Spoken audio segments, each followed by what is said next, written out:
So welcome everybody to the 2026 eCTF award ceremony. If you don't know me or we haven't met yet, my name's Sam. I had the privilege of being the competition lead for this year's competition, and I get to be the MC for today. So quick admin note, the restrooms are out this door to the back and just to your left. As long as you don't cross any of the glass doors, that would help our security folks. Let's see if we can. Okay, here's the schedule that we're going to follow today. We'll kick it off with a competition overview. This is going to be mostly review for all the students that have been living and breathing this stuff for the past 3 months, but there's a wider audience here, and so we'll give them background for your presentations. And then we'll have a guest speaker, Arrowhead Research, here in the back. And then we'll get 4 team presentations. We'll have a quick break for more snacks, walk around, stretch your legs, all that stuff, avoid falling asleep. And then we'll have a short video from Rolls-Royce. Luke Thomas is going to present. And then we'll get through more team presentations, and we'll do the long-awaited moment of presenting the awards. The eCTF, this is the 11th year of the competition, and it's grown pretty significantly from where we were 11 years ago, when you can see all the way in the bottom left, only 4 teams, and now this year we had 161, and that's just the collegiate. So, of course, that growth wouldn't have been possible without our eCTF sponsors. So a huge thank you to the Northeast Microelectronics Coalition, Rolls-Royce, CrowdStrike, Darkwolf, Fortinet, and the hardware, of course, donated by Texas Instruments that we use for the competition.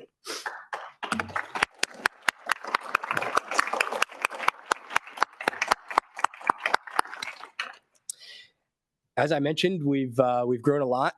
We used to be able to fit all the schools on one slide. We can't anymore, so we've got 2. But this year we had 51 first-time participating schools. We had our 4 original competing schools have returned, and then of course we have the 4-time winner, Carnegie Mellon University, came back, and we'll get to find out if this is their 5th time winning.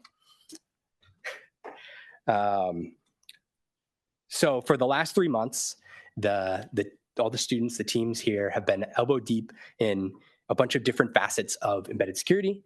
And the way that we organize that is the competition starts out with what we call the design phase, where the students are given a challenge that they have to build a secure design around.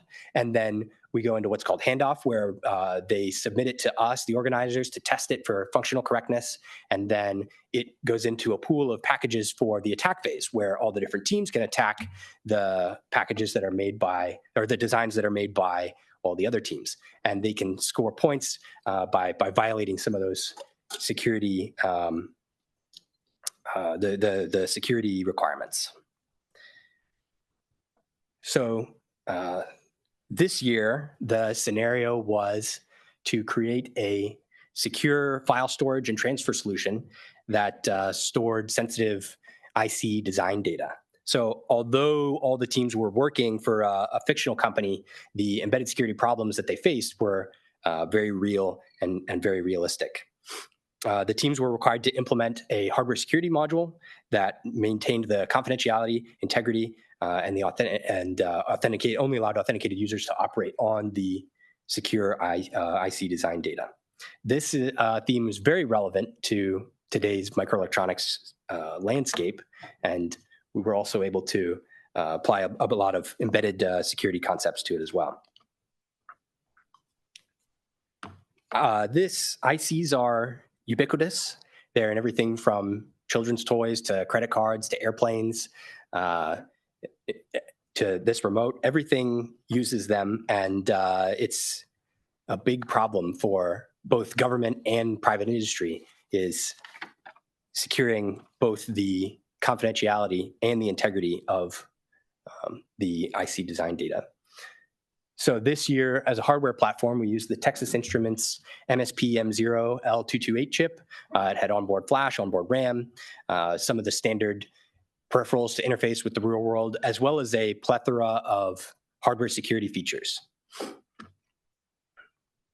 The design that the students were creating had both storage and transfer functions. So it had to support this model where you have an engineer, for example, at one site creating design data and then transferring it to another courier, who then took it to the factory to be printed. The teams were required to adhere to these security requirements or make a design that adhered to them. And by violating any of these, by proving that you could violate the integrity or the confidentiality or perform something as an unauthenticated user, attacking teams were able to score points and get flags. So with that in mind, that's what they were designing around.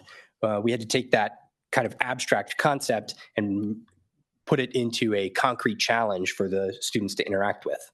And so we built a scenario where there were 5 different flags, and what the attacking teams had access to was all of the encrypted binaries, firmware binaries of the other team's designs. They had all the source code, all the documentation. And so this is to encourage security by design rather than security through obscurity. So this was that concrete scenario where there were 3 fictional HSMs that we placed in. The technician there in the middle is owned by the attacker. So the attacker is the authorized user on that HSM, and the way that they prove that is by knowledge of a PIN, which was tied to each of the devices. They had physical access to the engineer HSM there on the left, but did not know the PIN. And then there was also what you'll hear referred to as the remote scenario. There was a third device that lived here in our lab and teams could connect to over the internet without physical access. So there were 5 different flags that we used to show whether a security requirement was or was not violated. The first one we call the read design flag. So there's 2 design files on 2 of the HSMs that are not owned by the attacker. And if an attacker was able to read out the plain text contents of either of these files, then they proved that they violated a security barrier. The next one was the read update, or I'm sorry, that was Steal Design. Steal Design, their goal was to get the design file onto their own technician HSM. The read update file was, they had an update file on the HSM that they owned, but they didn't have permissions to read it. And so if they were able to extract the plain text contents of that file, that's how they would get that flag. Then there was the read design, which I just described.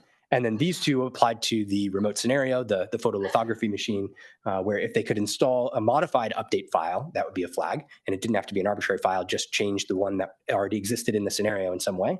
And then if they were able to install an arbitrary design file, that would be a separate flag. And both of those were relating to the integrity of the files. So at this point, I'm going to turn the mic over to our first speaker, folks from Arrowhead Research.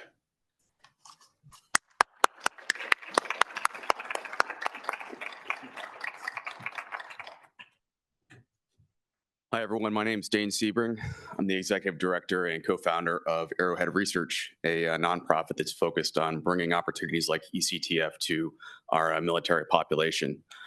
I did have a slide to throw up there, but you guys are just going to have to use your imagination. Probably for the better. There was a picture that had feet in it. I don't know if you guys are okay with that, but you can come by later. You might have to pay me a little bit on the side, but we'll get you a copy. I'm active duty military. I'm a paratrooper stationed in the DC area. I'm here under the nonprofit. I'm not speaking on behalf of the U.S. military, but I just want to take a couple minutes and talk about what it's like to do this kind of work out in the field, and just what it's like to think about and design through some of these problems when you don't have the luxury of sitting at a workbench or a lab space that has everything kind of right in front of you. The first picture that I had up there was, if you can imagine what the Sierra Nevadas might look like. It's just me kind of in the foreground, but it's not. It's Eastern Iraq. We just pulled off to the side of the road. This beautiful kind of scenic moment, but also you're driving to in an up armored gun truck. You know, it's just one of those moments where you have to really think ahead to the place that you're going to, the problems you're going to solve, and also what you're going to deal with as you get there. In many of those circumstances, you might have just something like a backpack, and just thinking ahead to those scenarios and taking a minute to think about, well, what am I going to need to solve this problem? How long am I going to be there? And you just show up and a helicopter picks you up at 1 o'clock in the morning, and a couple hours you're solving a problem. I think about one specific issue that I ran into that really kind of illustrates this. We had a tool that worked with amazing efficiency. 99.9% of the time, it worked exactly as it was supposed to, and the taxpayers probably paid very handsomely for us to get it. The issue is that in order for this tool to deliver its desired effect, they had to use this weird reverse serial cable into a customized SBC that went to a laptop, and you had to type in a bunch of terminal stuff to get it to work. And although this tool worked, 99.9% of the time, it was completely ineffective for the environment that you needed to use it in. So as an example, you'd probably be out in the middle of the desert. You have night vision goggles on, you have gloves on, you've probably been up for 18 hours.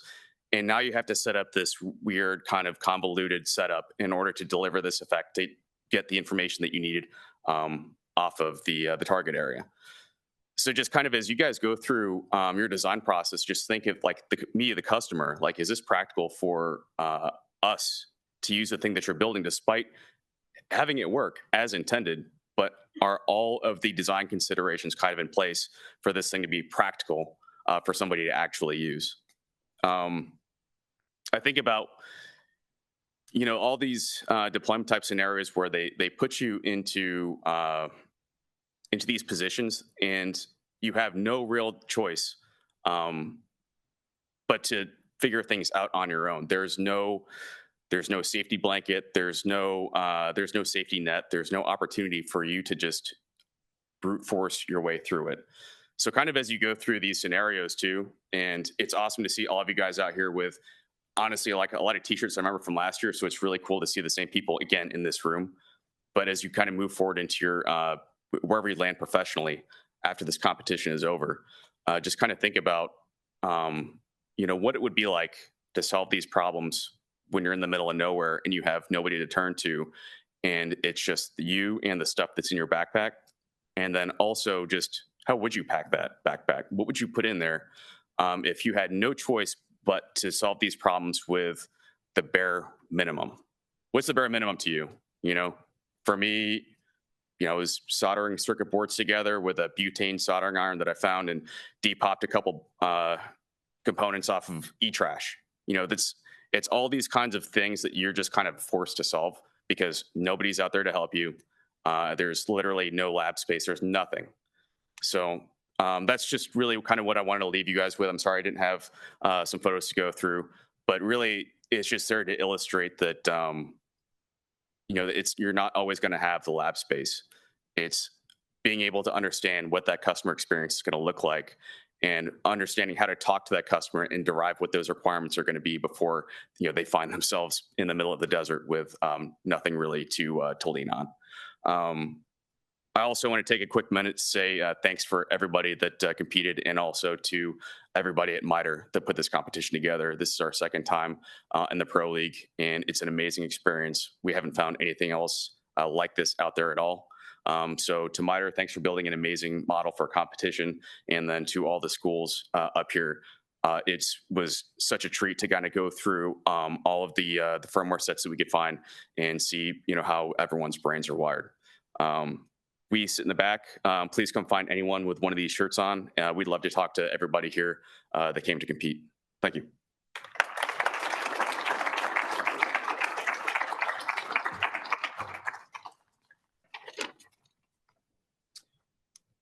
All right, so our first presenter was in fourth place at the close of the scoreboard, but all of these scores are not final. And this team contributed a lot to the open source ecosystem through this competition. They created a Rust hardware abstraction layer for this platform. So, for all the presentations, if you could come up to the middle here, we're going to do a picture first, and then we'll go into your slides and you can present. All right, so please welcome UIUC.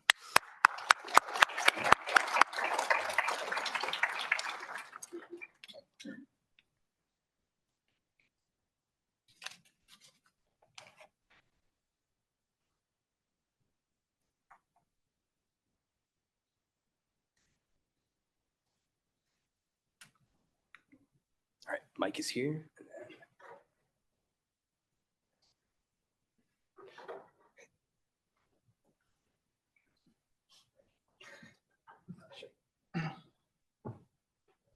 Come over the mic here. Okay, yes, thank you. All right, so this is University of Illinois, Urbana-Champaign, Team Sig Pony. I'm Jake, and I guess, I don't know in order, that's Tony over there, Tyler, Ryan, and Krishna. So first, this is just like an outline of what we're going to talk about. We're going to talk about our design, how we use cryptography, our specific memory and flash layout that we use to defend our design, and some kind of like regrets or like future improvements we like to make on our design. Then we'll go into attacks. So we'll talk about voltage glitching, our custom boards that we used, and one attack chain that we had, which was glitching into a buffer overflow. Then we'll make some like final comments and advice for other teams, and then we'll open up to questions.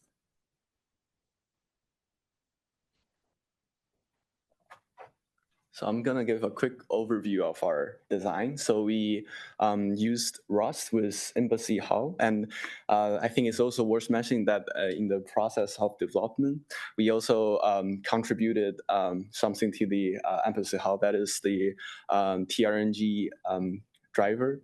And we have hardened our cryptography with power analysis resistance. So we have found a paper for SHA-3 that can like harden it. We also used keys separated by groups, and we have specialized memory and flash layout, which we will talk in detail later.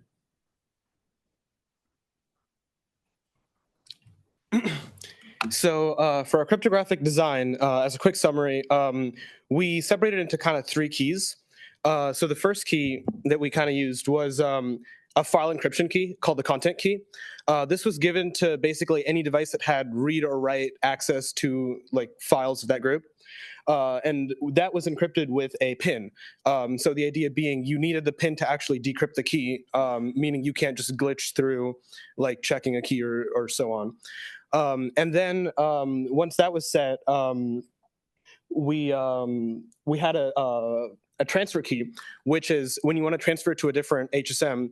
This was kind of like a challenge response situation where one HSM would prove to the other HSM that it had, permissions to receive the certain file, so that we can be sure that we're sending the file to an HSM that has the permissions. And finally, we had a payload key, and this was because even though we send the file encrypted and let the device decrypt it when it needs it, we still needed to encrypt the metadata that was associated with the file. And so by using a payload key to encrypt the entire payload, we were able to ensure that the metadata, like the UUID and other fields of the file, were still encrypted over transit. And going over our memory and flash layout over here. So this is one of the like design hardening improvements that we made to our design. So this was kind of in the spirit of trying to reduce the attack surface for buffer overflows, which is we noticed that that generally the pattern for buffer overflows is somewhat straightforward in most cases, which is, for example, if you have like a buffer of data, you generally overflow past the buffer. And so for our memory layout here, one thing we did is we moved the buffer for all our I/O, so like communication between UART and so on, to the very end of our memory, such that if by some situation we get glitched or something happens and we end up with a buffer overflow in that region, it can't overflow into the variables sections, which are right there in the middle. And similarly, we also move the stack towards the top because the stack grows towards lower memory addresses, towards address 0. So by moving it to the top, when the stack overflows, it doesn't overflow into code, it just reaches the top of its memory region. We applied a similar policy to the flash layout, which is we made a custom section for secrets up at the top so that any overflows that are further below, which generally go towards higher memory addresses, can't overflow to read or modify secrets. And similarly, if you can move a little bit, sorry, we move the files and file metadata and so on near the end of our flash region, because those are user provided data and they're more likely to overflow. And we wanted to protect code, which is up there in the middle, from these overflows. So a few things we had to do that are not really on the slide, but I'll talk about briefly to get these custom memory maps working is we had to write custom linker scripts to position these things. We use some third-party linker scripts as well, like FlipLink, to move the stack around, to move certain variables so that stuff gets positioned. And finally, we had to bind certain variables to the right sections in our Rust code in order to, move them to where we want them so that we can fully customize our layout in this way. So this is some of our design improvements compared to previous years. So our design is not exploited in the competition, and we have ensured MPU is initialized correctly.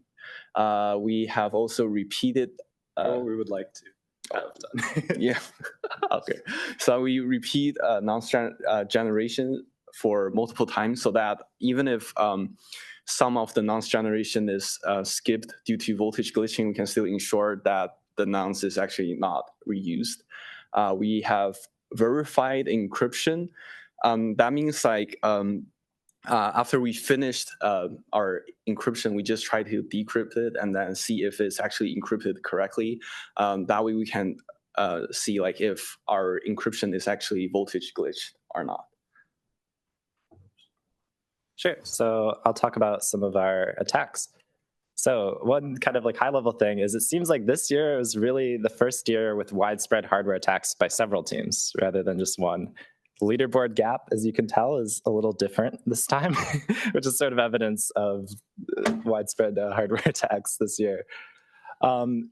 Even most teams without a clear software exploit were still vulnerable to voltage glitching attacks from what we saw. So it's quite important.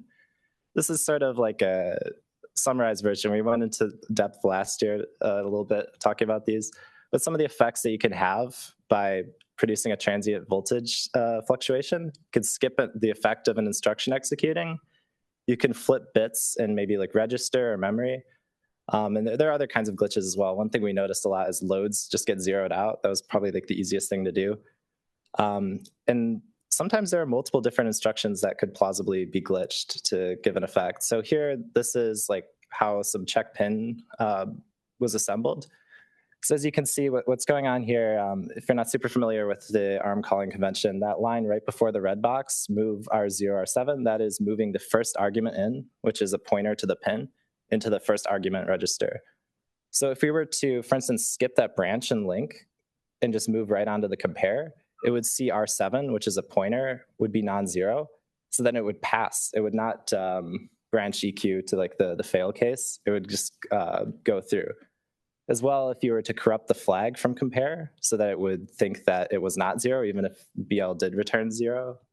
Sorry, R0 is also the return register in the ARM calling convention. That could also skip it. If you were to skip the branch EQ, it might not jump to the failure case and it would go through the successful case. So there's several instructions here that could plausibly give you the desired effect of skipping the pin check. And so targeting any of these would mean that we can just read the file if this is the only thing protecting, between us being able to read a file off the HSM. So this is we presented this in a little bit more depth in 2025 about kind of our process for doing this. But the main thing we would do is we would identify some target instruction that we should glitch. So as we saw there, we just pointed out several. But then we would identify something that happened before that we could use as a trigger on the production board. So maybe an IO event. So in this year, it would be UART. Some people actually had, from the insecure design, they would use the LED. And in some cases, that LED was placed several instructions before the target instruction. So that was a very useful trigger. Also, one thing that we did not do this year, but we believe is quite effective, is to use power triggers. So you would get a power trace signature, and then you would match that template against the power trace as it's running, and then you could use that. So you could get around randomized delays if you have this power trace signature right before the target instruction. And, so once we have a trigger, we have the target instruction. What we would do is we'd actually replace the target code with something else that would be on a GPIO pin. And then we could measure, we would use the chip whisper with the earlier target that we identified, we would try to find an offset where the chip whisperer would output when it thinks it should glitch, and then we'll see how close that was to the actual executing code setting that, that separate GPIO trigger. So that would be like the alignment process. And then once we have our offset roughly aligned, we would run the original firmware again without this extra trigger in. And then we just do a parameter search to like tune the exact width of how long the voltage pulse is and the exact offset to try to really dial it in on the correct instruction. One of the issues that we ran into is that the glitch offsets actually don't transfer between the microcontrollers. So like we have two different boards. One of them had a dev board that we could flash arbitrary firmware to. The other one was the actual attack board that we'd like to use to get our flags for the competition. So like one of our dev boards was maybe somewhere between 0.6 or 0.7% slower than the attack board. So we would calibrate this constant by observing timing with a logic analyzer. So we could see how quickly it would respond to our commands when people didn't have any randomized delay. And this would allow us to calibrate the difference between the two boards. So this is, yeah, these are our custom boards that we have. As you can see, actually, maybe some of you will get these today. It looks like they have some chip whispers up here. But these attack boards slot directly into the chip whisper. And we actually learned about the microcontroller before the season started, so we designed these boards ahead of time. And then once we got to the season, we actually started during the design phase, validating that glitching and power analysis worked on these boards. And then we learned that although they said it was going to be similar to Launchpad boards, which it wasn't quite the same. So like the button was on a different pin and so was the LED. So we had to move those around. And we obviously didn't know that there was going to be board-to-board UART, so we had to add that in. And then we also designed, I'll show this on the next slide, this carrier board that plugged into the, that allowed us to use these boards as like regular dev boards. So like if we just wanted to use the attack boards to do software attacks or something, we didn't want to go through the chip whisper, we could just use them as normal boards. So kind of what the results of this is we got really clean power traces for power analysis. We didn't actually get to do an attack in eCTF, but we were doing like kind of standard correlation power analysis attacks, and we saw that we had like results that were like pretty clean, like comparable to other chip whisper targets. We also had really good glitch reliability. So when that LED trigger was a few instructions before the target, we got like 100% success rate on a few teams where we had this set up. So some of the attacks we ran with like voltage glitching was like we would like generally what we could do is we can like use a voltage glitch in order to like get like some different form of like software attack or like cryptographic attack on the boards. So for instance, like a normal attack would be like like without glitching, normal cryptography, you would have like a hard-coded nonce or IV, and then we could actually make this vulnerable to a keystream reuse attack. For instance, if we glitched a nonce to always be 0, for instance. And we also had like enabling for like normal binary exploitation through buffer overflow. So we'd find like bounds checks, and then we would be able to skip over those and trigger a traditional buffer overflow. So we would combine a voltage glitch with like a buffer overflow attack to actually like, for instance, dump the flash or like just execute our own shellcode. So here we have the BOF glitch, which is like our most heavily used attack. And we identified like several different variants. So like the BOF glitch would be, it would change from like team to team that we were attacking, but generally the idea was that we would find a bounds check before they write to their buffer, and then we'd be able to skip over that bounds check, and this would let us write a arbitrary long This would let us write an arbitrarily long data stream like to the buffer. So we'd, for instance, be able to write our own shellcode and then go to that, like set the return address to that shellcode. Or we could like create a ROP chain, for instance, if we had a non-executable stack. And by glitching this, we use the UART buffer, and we just skip the checks for that. And this was very applicable to like the insecure design, or like the insecure design, we could skip over a added bounds check. which would let us buffer overflow and get like arbitrary code execution on the target board.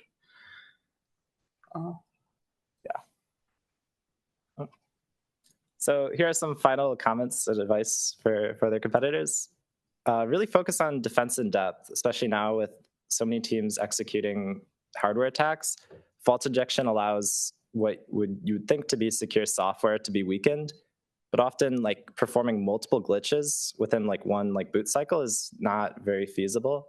So defense in depth means that if your software is weakened maybe on only one aspect, you will still have a pretty secure design just due to double glitching being difficult to pull off.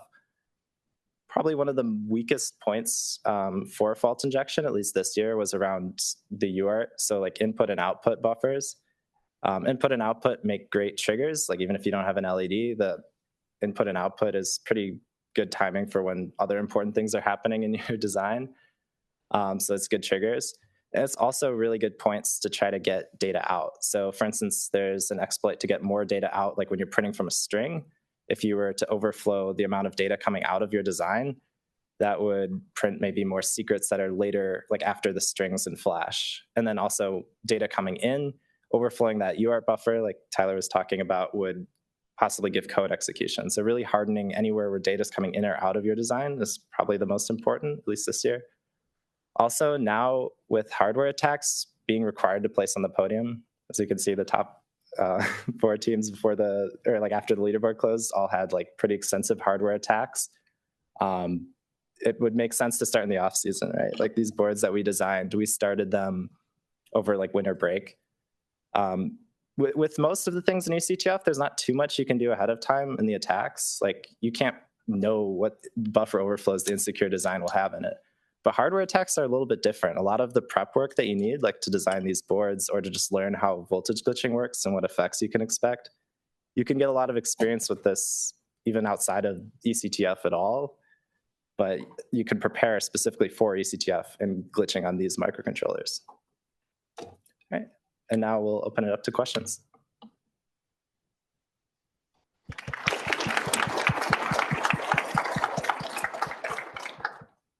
Raise your hand and we'll bring it back.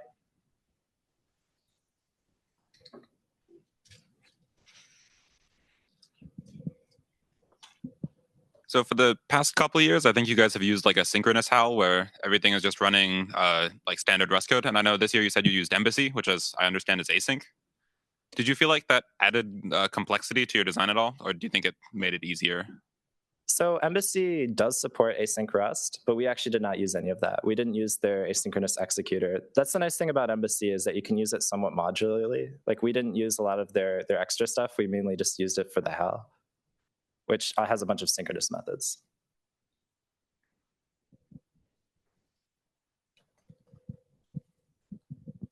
So when developing with Rust, what were the main challenges you faced when you were auditing your own code or auditing the assembly?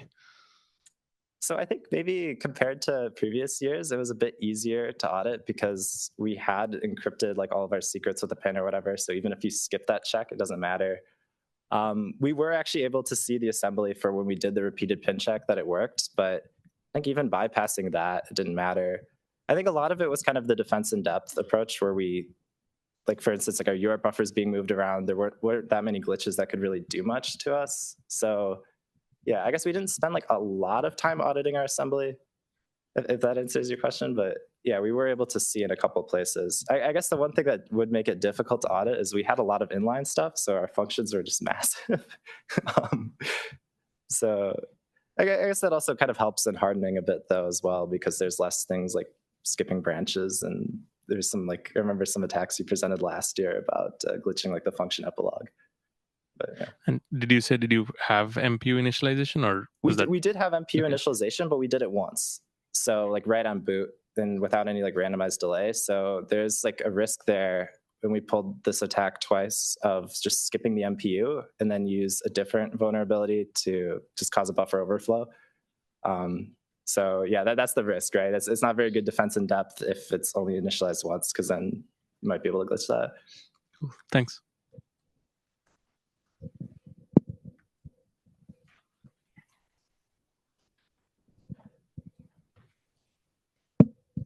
So you mentioned starting early, and I know you talked about designing the board in the off season, but is there anything else you think that you did in the off season this year that was like really impactful? I can't think of too much. I think we started work on some of the embassy HAL ahead of that. Like the TRNG driver, I think we were writing like before design phase started. We wish we would have started on the Flash controller before that, so we could have submitted a little sooner. But I don't know. I don't think there's anything else that we did.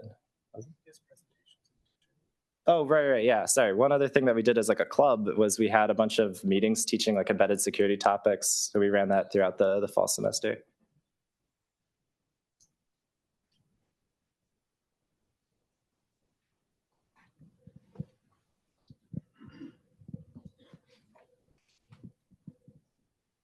Hey, thanks for the presentation here. So question, did you use any of the security features on the MSP M0 device itself? And did you consider EMFI, electromagnetic fault injection attacks?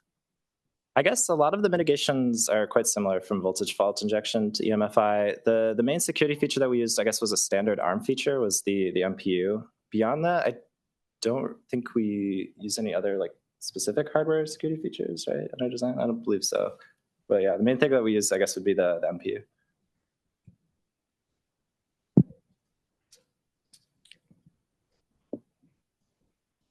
So correct me if I'm wrong, but I believe this was the first time your team got like course credit for participating in the competition, or Oh, we've had this for several years. Oh, okay. I think each year the syllabus becomes more and more structured.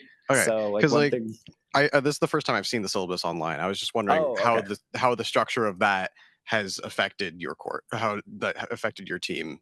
Yeah, I would say the one thing that helped a lot this year was the design phase. We had like a design phase project where people would make like a really small, like they'd complete like a Rust firmware that we gave them that was using like all the same stuff as our actual firmware. Giving that out ahead of time got more people involved in design phase. Like I'd say we had a lot more contribution to design phase.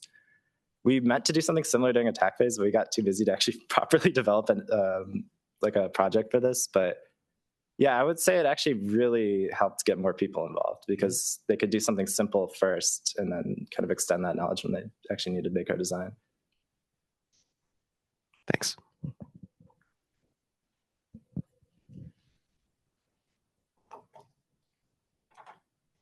Any questions?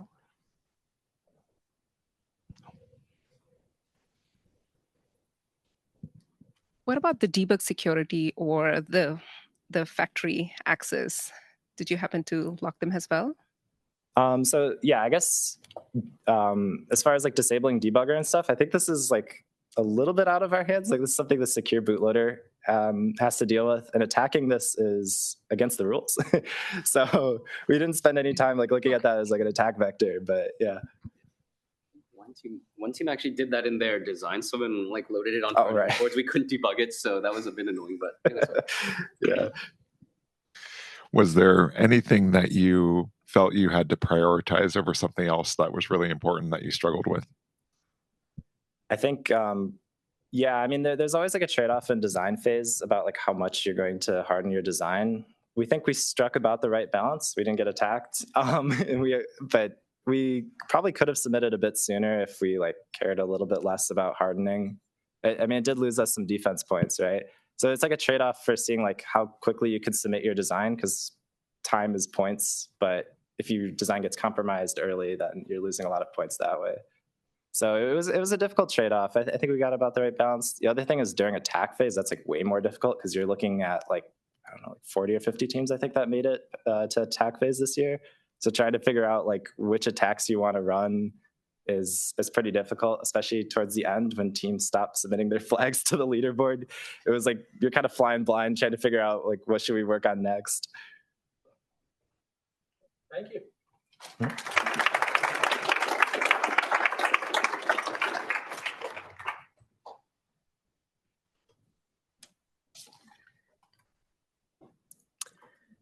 So the next team to present, unfortunately couldn't be here in person, but we've got a video for them. It was in fifth place when the scoreboard closed. They were the first team to successfully pass handoff, submitting their design officially only 9 minutes after the attack phase started. So this was City College of San Francisco, and hopefully this will work. Good afternoon. We represent City College of San Francisco. We are honored to be presenting to you today.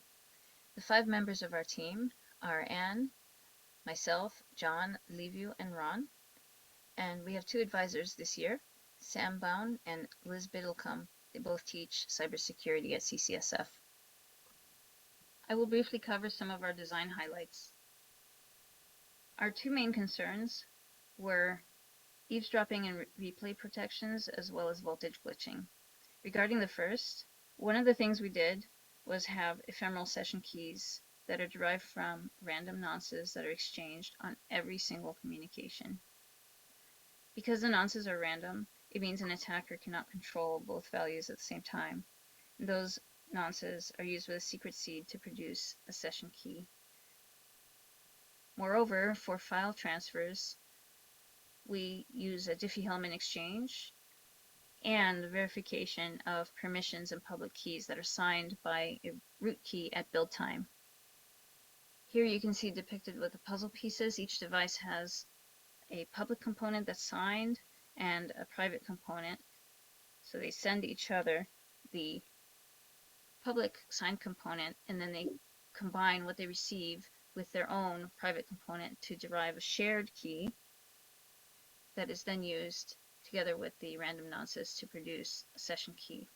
What this means is that a rogue HSM cannot impersonate an HSM from the system because it critically lacks that private key that would be necessary to obtain that shared secret, so it won't be able to continue communicating with a device in the system. Regarding voltage glitching, our main defense was to incorporate random delays in all our execution paths. In particular, we placed the delays after reading from UART, before cryptographic operations, as well as before any repeat validation checks. And in addition to this, we start the random delays as soon as possible during the boot sequence. So an attacker doesn't even know when the device is booting what operations are happening. These are some of our additional defensive features. In particular, we provision devices with the minimal secrets and keys necessary for them depending on their permissions. We use constant time responses. We have non-executable RAM. We place all inputs and outputs on the heap, and you can see various other defenses that we have. After submitting our design, we learned about some memory protections and cryptographic improvements that we could have made. In particular, we learned that this device has an MPU that we could have used, and we learned about a particular design that would have allowed us to completely separate out the read and write keys. Moving on to attacks, our team captured 163 flags in total. Here's the breakdown. You can see that of the non-trivial attacks, the vast majority of our exploits were buffer overflow exploits, and we will be focusing on that today. I will pass the mic to Liviu. All right, so in the reference implementation, we noticed that in the main loop, there was a vulnerability in the code that reads the commands. So when you set the packet length to 0 before calling read packet, what happens is that the length check will be completely bypassed, meaning that the attacker can send more data than the buffer can hold, causing an overflow. And 21 out of 57 teams inherited this in their own implementation. Now, this vulnerability is paired with another exploit opportunity, which is a call to fflush at the end of write bytes. Now, this function doesn't really do anything useful, but internally, we noticed when we disassembled it that it was calling lock and unlock by dereferencing 2 function pointers found in static RAM. Now, normally these 2 point to a function that does absolutely nothing. However, we could overwrite them to do something else. So the standard shellcode attack that we came up with is we start by writing in the command, the oversized command, shellcode that dumps flash, and this is less than 100 bytes. and then we keep adding padding until we overflow.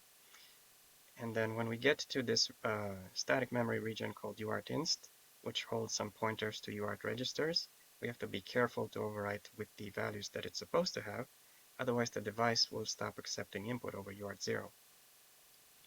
When we get to the log pointer, we can overwrite that with the address of the UART buffer itself, meaning the code will jump to shellcode the next time that write bytes is called, which is whenever it acts. So after obtaining a flash dump, the first thing we can do is, if it's a dump of the engineer device, we can extract the design file UUID right from the FAT, which is always unencrypted. The other thing we can do is we can extract secrets. So for example, we can get the secrets that are used to check the pin, usually a salt and a hash, or we can extract other keys that can be used to provision a rogue HSM with different permissions.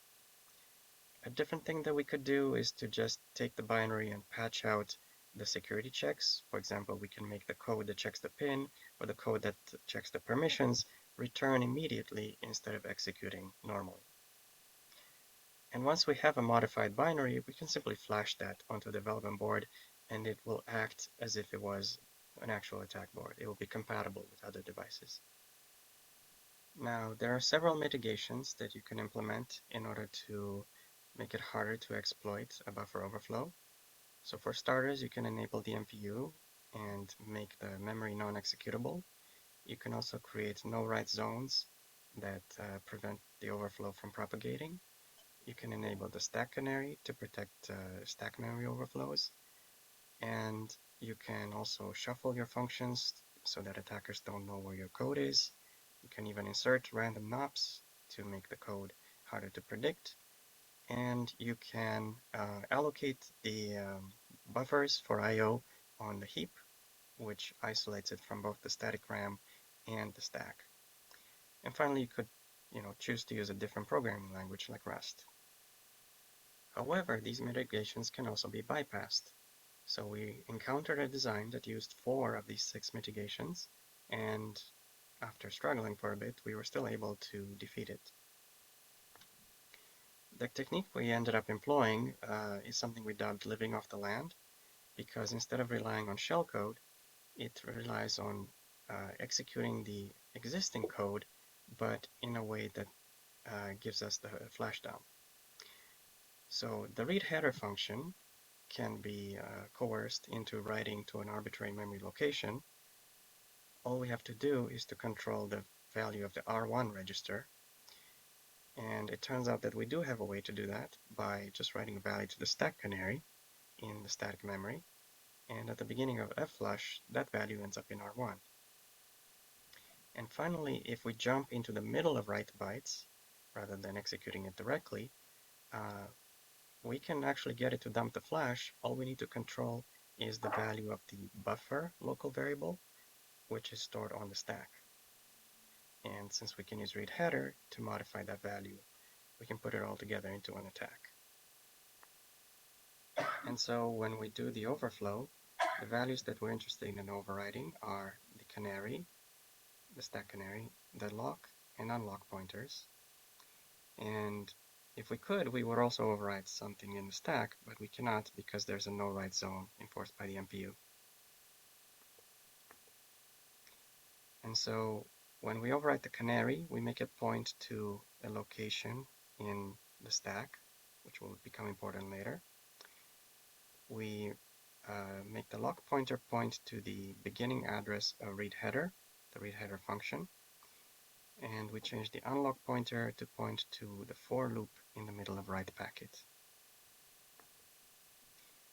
And so after we send the packet and we get an ACK from the device, fflush will be called and this execution chain will be triggered. So first, because we put a value in the canary, that will now end up in R1, at the register R1 at the beginning of execution. And then the lock pointer will be dereferenced and execution will jump to read header. Read header will take its arguments from R0 and R1, but R1 we control, which means we can make read header read 4 bytes that we send over UART0 and write them to the location where we want them to be written in the stack. After that, the unlock pointer will be dereferenced and called, and this will shift execution into a for loop inside write packet. And here, basically, we'll start from 0 and increment upwards, and each time it will write a byte from the buffer, and the buffer is a local variable on the stack that we previously overwrote. So that means we can make it write bytes from any location in memory or flash. And by choosing, to start from flash, we can get it to do a flash dump.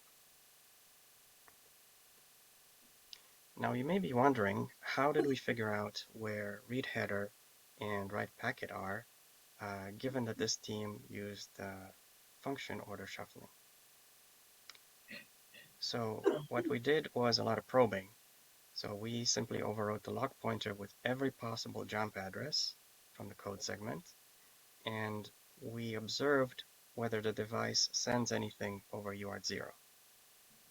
And we use this to compute a sort of signature for every location in the code. And then we repeated this on a development board where we knew where every function was, and then we compared. And by carefully lining things up, we were able to infer where the functions we care about are located. And so we used this attack not once, but 3 times, because there were 2 no-read zones in Flash protecting the secrets and the file system. But by starting the dump from the beginning of each block, we were able to get everything. Thank you, Liviu. I'd like to talk a little bit about what we would have done if we could have allocated more time to this project. The first thing is that we would have tried to build a glitching rig and learn to use specific glitching tools. We did manage to get glitching on using a Chip Whisperer Nano as well as a FaultyCat EMFI device, but we weren't able to get the level of precision that would be needed to glitch individual instructions. The second thing is that we would spend more time learning where to glitch. You can simulate this, and we did do that for some teams. Develop proofs of concept to show that if particular instructions were glitched, that we could obtain a flash dump. So this is important for planning any sort of exploit. You want to make sure that when you have a successful glitch, you're going to get the desired outcome. But it's also valuable for defense. You can disassemble your binary and review it in Ghidra and look for glitching opportunities. So these are the things that we would have devoted more energy towards if we had more time. Thank you so much for your attention, and now we will take questions.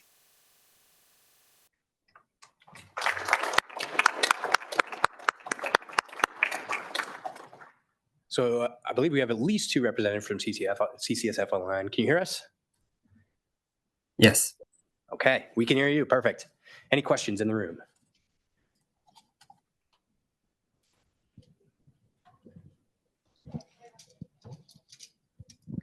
So you mentioned with in the explanation of your living off the land exploit that you managed to bypass the function order shuffling via what it sounded like was like you just brute force tried the orderings that it could have been. How long did that take in total to go through all those possibilities? It took less than a day to try all possibilities. That's really cool. Thank you.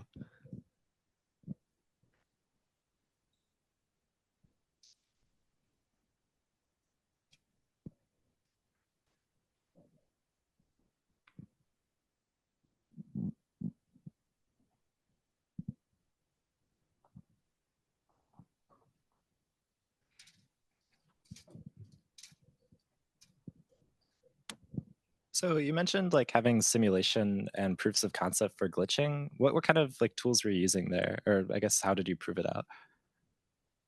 Well, the primary tool was Ghidra. And so we looked at the code in this is, user-friendly disassembly, which is what Ghidra provides, and just looked for what are things that we could skip and cause something interesting to happen. And then once we had that theory, like we would validate it by actually modifying, patching the binary to insert a knob, or rather replace an instruction with an op, and then flash it onto a development board and run it, and see that it actually does print secrets. Okay, thank you. Hi, I have a question on. So your design was C++, right? The language you have. So what was the specific design choice behind it, and what were specific challenges you faced developing something off of it? Because most teams were either C or Rust. What was the main benefit you sought after while using C++? So the main benefit of C++ over C, like we probably would have used Rust if we were more familiar with it, but the main benefit of C++ is that it lets you much more easily write to the heap, read and write from the heap, as opposed to C. And also because it has object-oriented programming, it lets you abstract away things more cleanly. So for example, we were able to do, our encryption actually encrypts 4 times. And this would have been very difficult to code in C, but it was pretty easy to code in C++. Did using C++ pose any challenges in auditing your own assembly later on? It did not. We turned off some of the advanced features like exceptions and RTT. Thank you.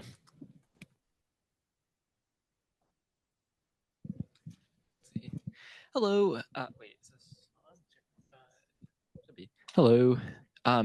So you mentioned that you encrypted, that you were performing encryption about 4 times, and that you're also using like asymmetric encryption with like Diffie-Hellman. Did you run into any like timing constraints trying to get that to run on time?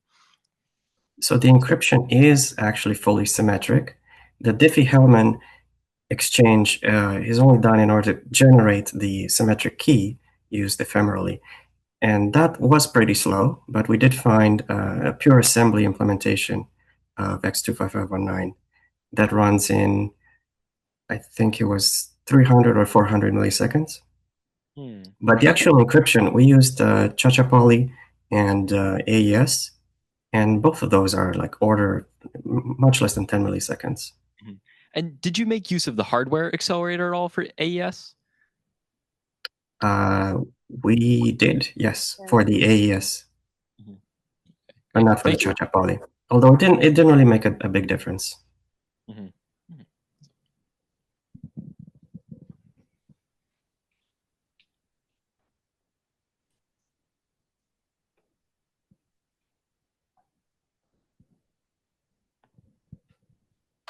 Thank you.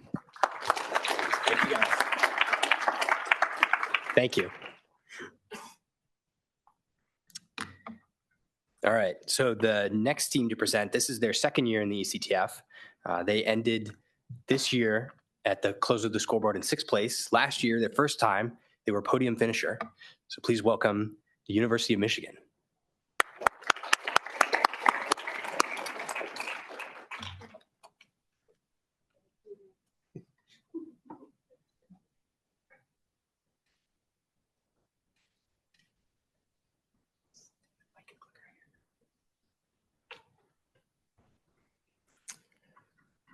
All right, hi, I'm Tanay. I'm from the University of Michigan. This is our team. Everybody else is more responsible than me, so they're studying for finals right now. We're advised by Professor Paul Grubbs, Matthew Bernath, and Lily Plotner. So yeah, thanks to the team and everyone else and the advisors for helping us out through the term. So today we're going to go over the secure design, the attack phase highlights, and some final remarks. It's probably going to be pretty similar to stuff you've heard over the past few presentations, and you will continue to hear. Yeah, so it's just an overview of some of our cryptographic material. I think the key things to determine or to take note here is that all of our groups and all operations have individual keys. So even if you get access to all of the dumps for a technician or like an HSM, you'll only have access to that HSM's permissions. So you won't be able to get anything new from that. Another thing to note is that we also encrypt our keys using the pin. So if you dump the flash, you won't be able to recover keys without knowing the pin value. So this prevents like basic buffer overflows from getting all the values. So for our crypto scheme for writes, we're using public keys to, so we use a read public key to generate a symmetric ECIS key, and then we encrypt the entire file with AES-GCM, and then we store the IV of the tag in the ephemeral public key, and this allows a read operation to read the file without having access to the write private key. We also sign the file with a write private key, which allows the reader to verify that it's a valid file. When you're reading, you do the same process but in reverse. So you're using the read private key, which only valid readers will have, and you're using that to calculate the file key and then decrypt and finally read the file. Our receive is probably the most over-engineered part of our design. We're simulating like a TLS type handshake. We're using noise, which is a protocol which guarantees forward security. It prevents man in the middle, and it creates ephemeral keys. We use a certificate system where we provision certificates on deployment, and by verifying the public keys are signed correctly, we can verify that we're communicating between two valid HSMs. And we do this using a certain type of it's like a weird library for asymmetric, which I'll go over later. One thing to note is that the receiver does have to verify the validity of the file. So they also have to sign or verify the signature of the file they receive before writing into Flash. That takes extra time, and time was like our limiting. We spent a lot of time trying to get the receive function down to meet the 3-second requirement. For interrogate, the interrogate requirement is 1 second, and we could not meet that with our noise handshake. So instead, we just did a much simpler scheme because you can't really get any flags from interrogate alone.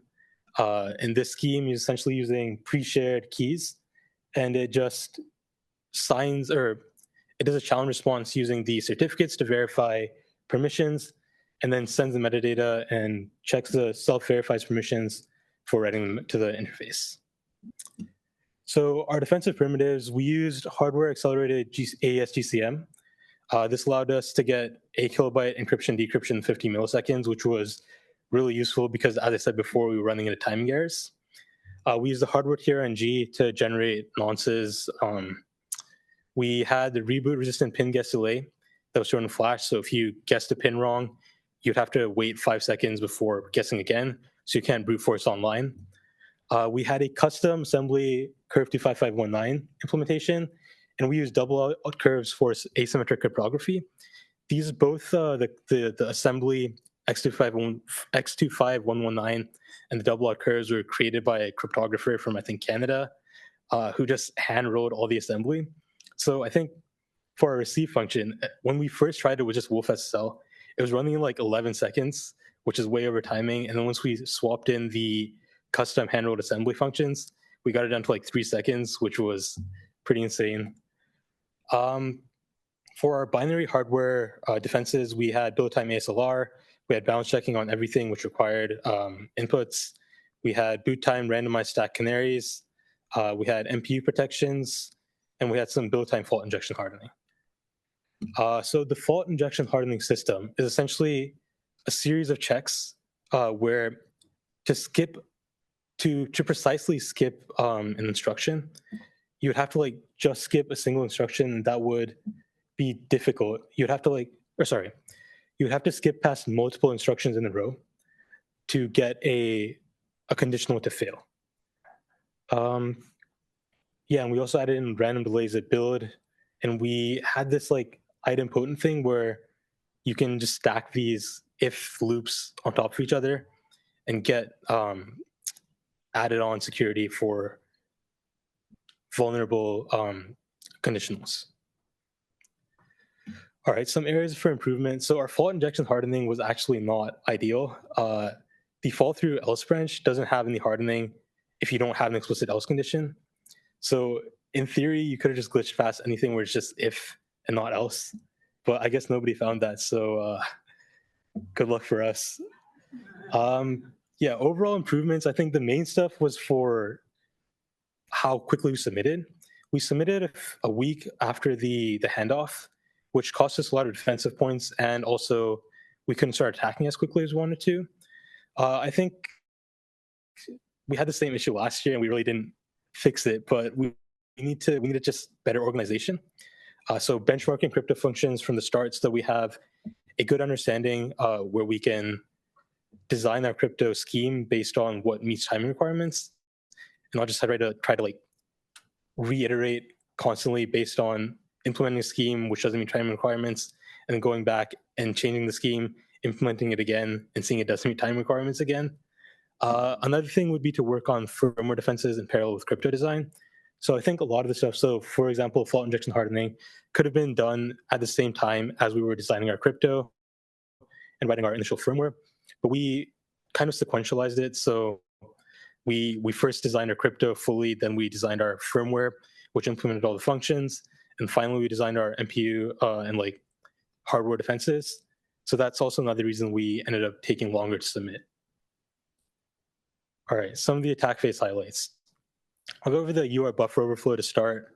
There was, in the reference design, there was a glitch or a vulnerability where the packet length is 0, and then the checks for if the packet length is non-zero. So it short circuits the check. So thank you to the organizers for this. Couldn't have done it without you.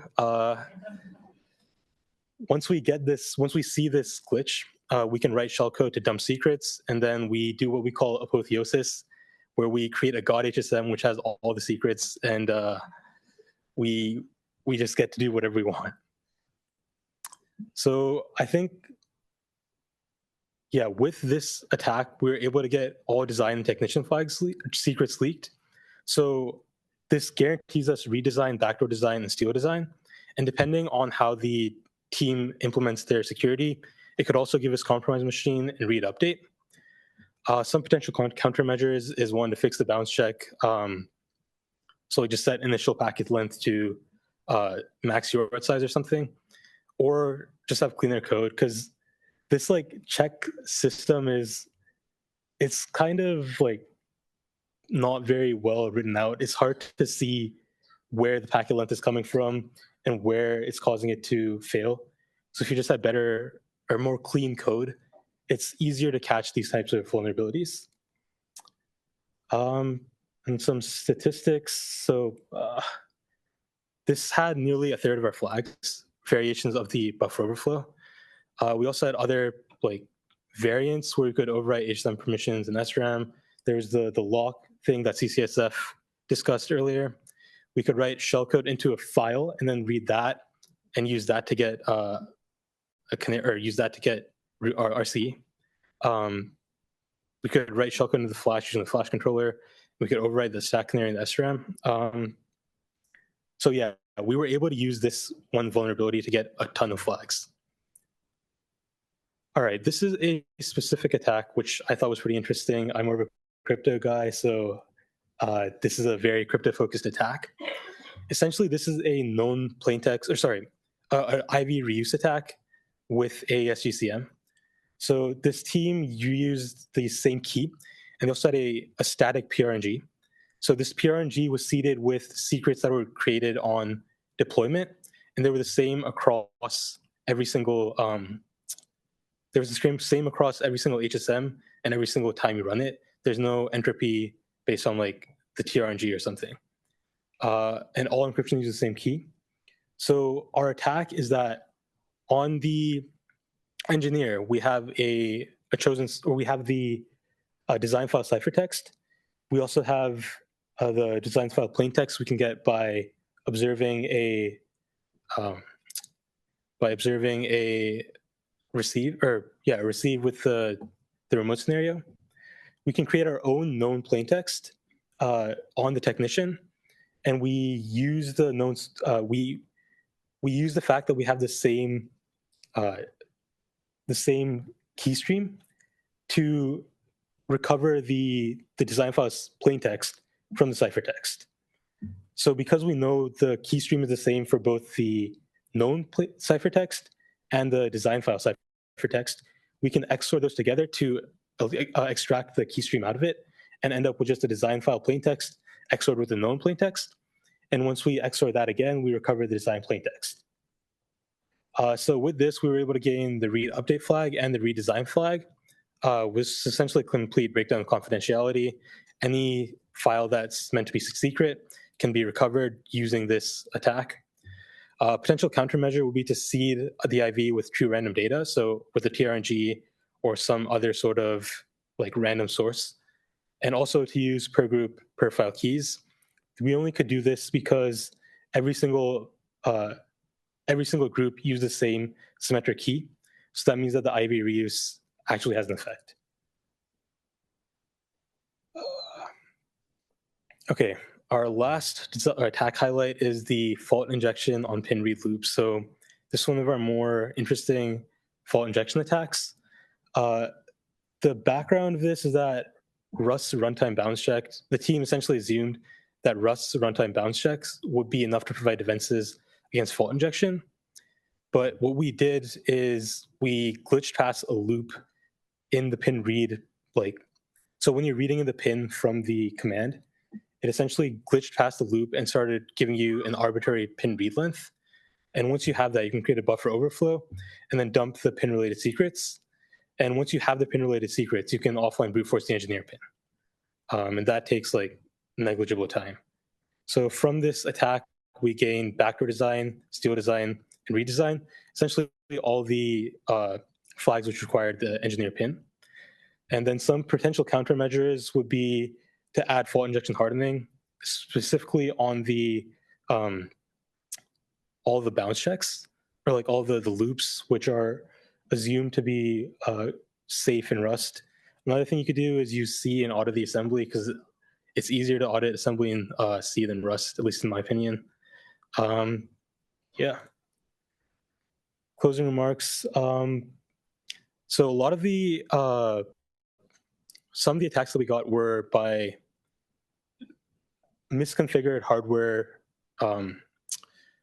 attack or defenses, I guess. So the DEP, the stack canary MPU, if we simply like bypass them with either buffer overflow, we also had some cases where we glitched past the MPU and got a simple attack after that.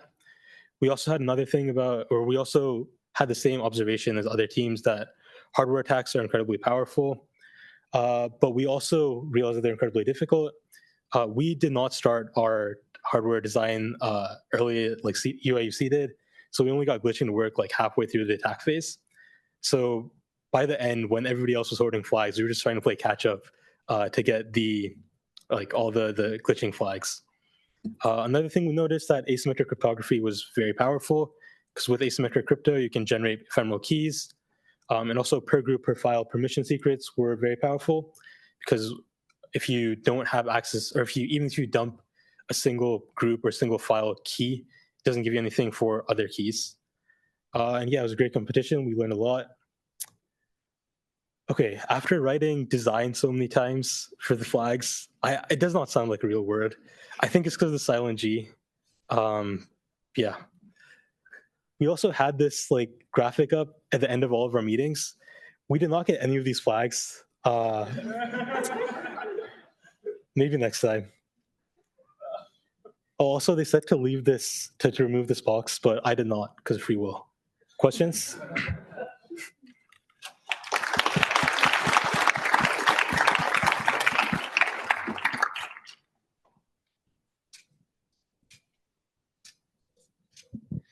Hey, so you mentioned that you encrypted like your secrets using the pin. And wouldn't it be possible, because the key space of the pin is small, like couldn't you do an offline brute force attack of that? Yeah, so that is possible. We also had like a pepper, which is a secret value that you also encrypt with it. So to offline brute force, you first have to find that value as well as the encrypted key plus pepper, or I guess pin plus pepper, and you have to brute force that. So we assumed we had enough defense in depth from like hardening and bounce checking, like auditing the buffer overflows, that wouldn't be possible. It's just like another example of defense in depth. I don't think there's any way that we figured out to prevent an offline brute force just because the key space is so small. No matter what you do, if you get access to all the secrets, you can offline brute force. And is like the location of the pepper randomized every time, so it's I hard to believe look so, for? yeah. Okay. All right. Thank you.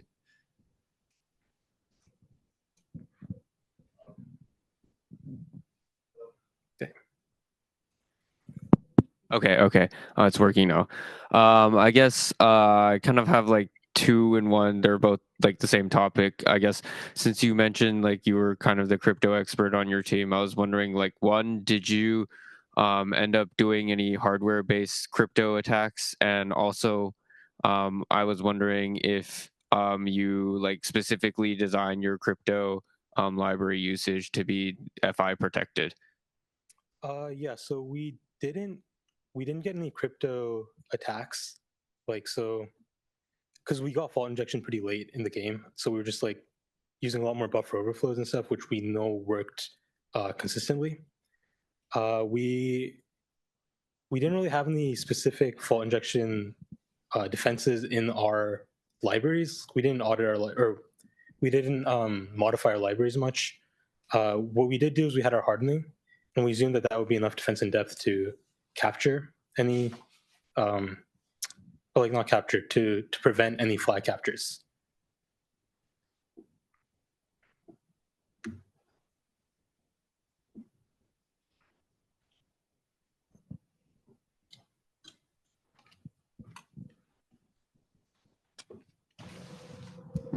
So I saw earlier on your slide for glitching, you had like kind of like a waveform for the glitching. What tool are you using for that? Because I don't think that's really how the chip whisperer would work generally. Yeah. Yeah. So this is just like a random oscilloscope. I think this is looking at vCore on the top.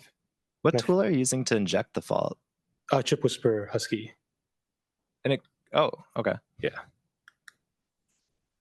I'm not super familiar with I their see. hardware Oh, I hacking, think I but- see. Yeah, because you can configure it to do that. It's just okay. We were just doing like a straight crowbar, but yeah, I see. Okay. So I guess on your design, like what influenced your decision to use ECs as like your like encrypt, like read and write like crypto system? Like what kind of security did you expect from it, and why did you choose to do it? So we used eCTF because, well, so we were initially planning on just doing like fully public private read write, but that's super slow. We had hardware acceleration for ASGCM, so we decided to just do something which was like fast enough that we could encrypt the entire file in the given time. Yeah, I think also we had access to the curve 25519 libraries, or the assembly hand-rolled curve 25519, which was fast enough to do everything that we needed. Does that answer your question? Yeah. All right. Thanks for using, like, shout out to using noise for the board-to-board communication. Did you start with the standard library and then notice that it was too slow, and then like you said that time was the biggest issue? How, like, where did you cut off chunks of noise that like didn't make it break? Yeah, so we started off with the reference implementation and like just got it adapted to working. That took 11 seconds, or actually that did not take 11 seconds. We first cut off a lot of the like initial parts for deciding which crypto system to use. So that cuts off some more path or transmissions. And then once we had like the minimal noise function, we got that to run at 11 seconds. And then after that, there was like a period of 2 weeks where we were just considering dropping noise entirely until we found the optimized or DO255 library. And once we integrated that into the minimal noise reference, we didn't need to do anything more. Just immediately ran 3 seconds.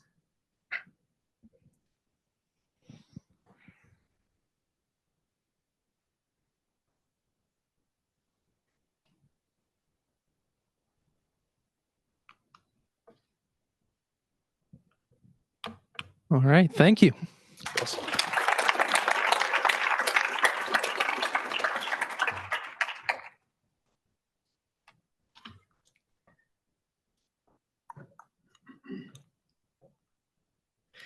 All right. So the next team that's going to present is the smallest in terms of team members total, but not the smallest in terms of team members that are here. So we have the Royal Moroccan Air Academy.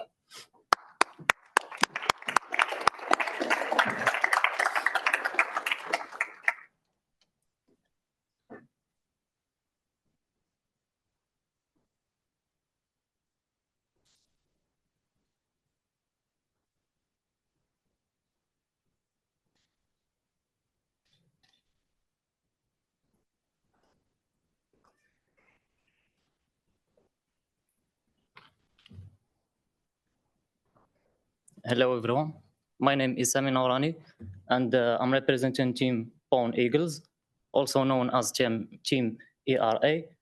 We're actually just 2 members in our team and we have 2 advisors. So before we start, we dive into the technical details, I'd like to introduce ourselves. ERA stands for École Royale de l'Air, which translates in English to Royal Moroccan Air Force Academy. It is located in Marrakesh, Morocco, and it is responsible of the rigorous training of Moroccan Air Force officers, both pilots and engineers. So we're actually both serve in the Moroccan Air Force as second lieutenants. Our presentation today will be structured as follows.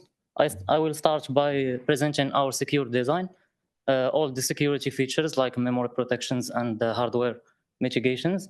And also I will present some of the features we wanted to implement, but we simply ran out of time. Then my colleague will take over to present the attack phase highlights. And he will present the attacks we successfully deployed against our opponents, ranging from cryptographic attacks to hardware fault injection attacks. And finally, we will give our final comments and the lessons we learned from this competition. So let's start by our cryptographic architecture. For all our encryption, we use the eCTF Poly 1305 algorithm with the 24-byte extended nonce. And for our hashing and signature, we use the Blake-2B algorithm. And for nonce generation, we created our own nonce generation method, which takes unknown seed, which is a secret generated during the deployment with the true random number generator random output. And also we added a monotonic counter, which is stored in flash. This would give us a unique nonce for every transaction. And for hardware mitigation, we use the stage canaries. They are where we just declare a random stage variable, and it is logically shifted after each successful check. And before we return from every function, we compare that the actual stage variable with the expected value. If they don't verify, the program will fail and halt the execution. We also use the triple redundancy check for our critical verifications. And also we injected true random number generator driven randomized delays, specifically before cryptographic operations and before packet writes. For our memory protection, we configured the MPU to follow a write XOR execute policy. We also did the build time and runtime address space layout randomization. We created a Python script, which is called shuffle.py. It shuffles the addresses of functions during the build process. And also, we injected a random offset during runtime to shift stack pointer dynamically. And for our transfer protocol, we created what we call the fully encrypted transfer protocol, FETP, where an initiator starts by sending a random nonce. The listener then takes that nonce and combines it with the secrets defined during the deployment to create a cryptographic proof. Then the initiator verifies the proof, and only after this verification is done, we proceed with the actual file transfer. And if the request is received, if the request is interrogated, we use an ephemeral session key, which is derived from the random two nonces, the nonce 1 and nonce 2. And if the request is received, we derive even one more key, which is bound to the target's group ID. And during the attack phase, we realized that we have probably left a vulnerability in our design, specifically in the function UART write bytes, which gets called during the transfer protocol, especially during large file transfers. And if an attacker could precisely glitch during this loop, he can force the termination condition and leading to data leaked from flash memory. Now I will let my colleague continue the presentation. Thank you. Thank you, Sami. Hello, everyone. My name is Hussam Matar, and I will be taking you through the attack phase. Let's first begin by our cryptographic highlight, which is AES-GCM tag forgery. We all know that AES-GCM is one of the most secure cryptographic algorithms. So, how can it be exploited? It is all about implementation specifications. For example, let's take an opponent's design, which uses their IV as the UUID combined with the 16 bytes of the file structure, which make it easy to force a nonce reuse by triggering encryption of two files with the same UUID, and for that 16 bytes, it's group ID with the part of the name, so it's easy to make. Then, when we have our nonce reuse, we can proceed with the following.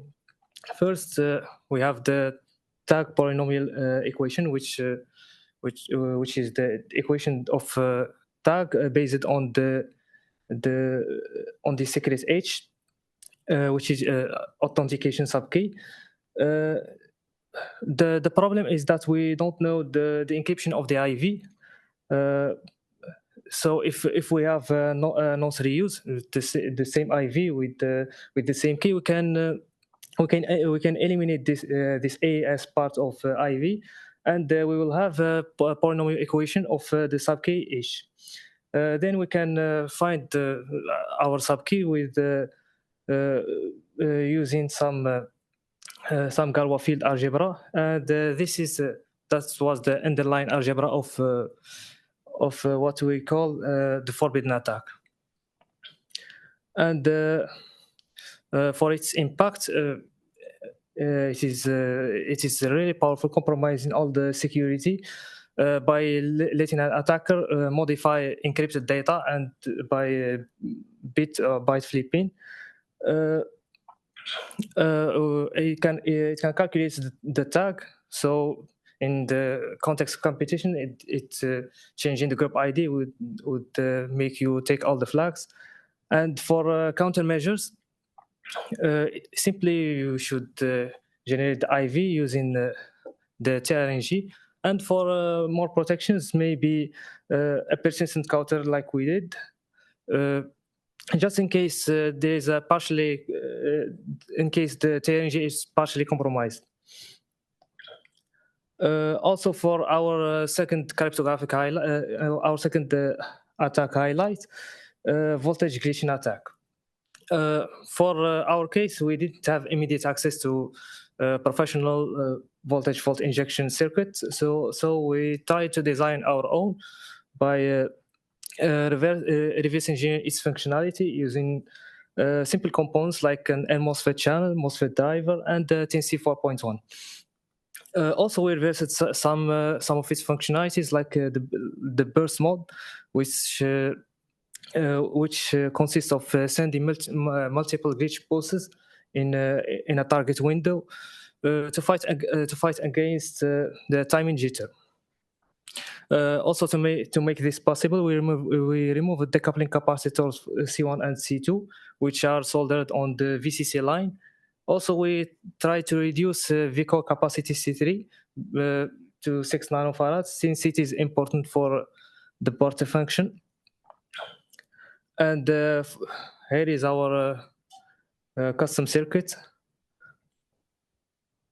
For the impact, voltage fault injection is very powerful. It can make the attacker dump the flash memory, but we didn't do that. We just skipped verifications because in our case we just made it work in final days of competition, so we didn't have time to do a flash memory dump.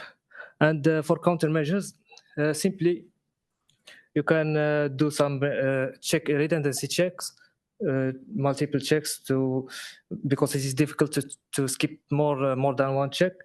And we also it is also better to, instead of using booleans in return, it's better to use high Hamming distance constants. And also randomized delays are helpful because voltage fault injection needs precision from the attacker. And for the other attacks that we made, there is a buffer overflow, which you all know. You can dump the flash memory using the function rise bucket. And power loss desynchronization, or we can simply say a power reset, that we force a reset of the board while in the mid of flash write operations, so that targets compromise flags. Also, man in the middle attacks, which are helpful when combined with other cryptographic attacks like the tag4j that we saw.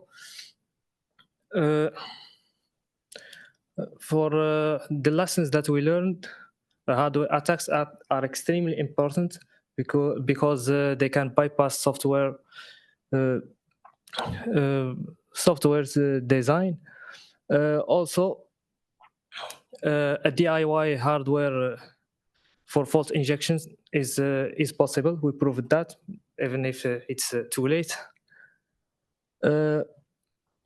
Also, automation is helpful since we were only two in the team. So developing automation would have helped us. And massive thank you to the MITRE organizers and sponsors for putting together an incredible competition. And thank you all. If you have any questions, we are here to answer. Thank you.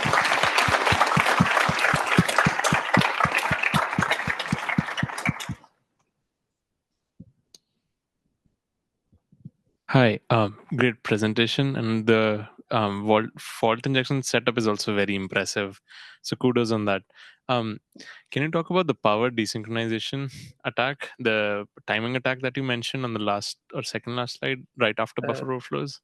It's not a timing attack. It's while the HSM is writing the file on in the flash memory, we just send a reset signal. So the file is not totally written. Then it could lead to a compromise flag if targeting the update file, transfer between two techniques and HSMs.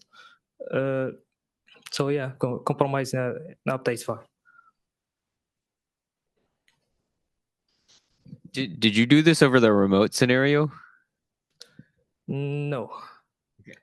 It's just between the to technician HSMs. When you get the file corrupted on a board, you can simply connect it to the remote scenario.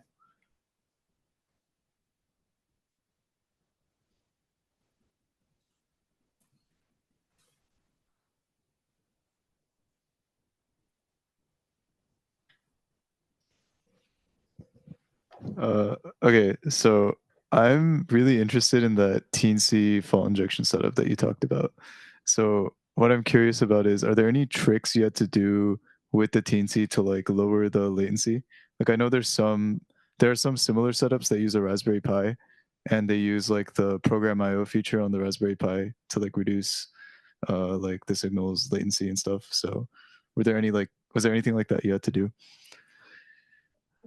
We used the Tennessee 4.1 just because of its 600 megahertz clock. So it can give a precise faults compared to the board clock, which is 32 megahertz. I see. Were you able to like? I know you said you didn't have time to get flags out of this, but were you able to observe that? Like, were you able to get like consistent like instruction skipping or other sorts of like effects? we got some flags in the end of competition, but we didn't have time to get more. We proved that the setup really works, but we didn't have time to get more flags. Oh wow, that's pretty impressive. All right, thanks.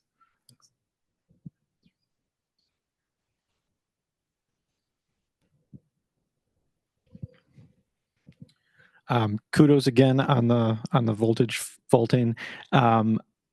I see removing decoupling caps pretty frequently. Not as frequently seen reducing capacitance on those decoupling caps that are really critical. Did you test with and without that to see how important that was to reduce the decoupling capacitance on that core? Yeah, we tried before removing the decoupling capacitors. It was likely impossible. But we didn't try removing C1, then try again removing C2. We removed them all, and we reduced C3 capacity. So we don't know exactly if they are all necessary, but finally it works. Well, congrats. And then also on your setup that you developed, assuming you're looking at trying to apply that again next year, how well do you think it'll translate for future challenges? And do you have any plans to work on improving the setup over the off season?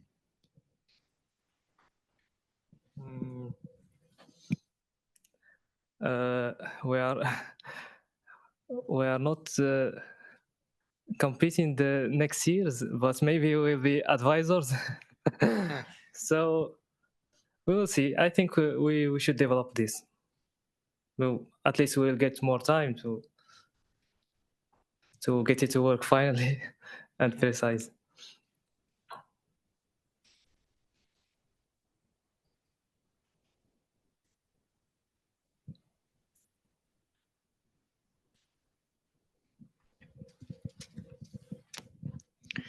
You had this small remark that instead of returning booleans, you would have maximal Hamming distance return codes.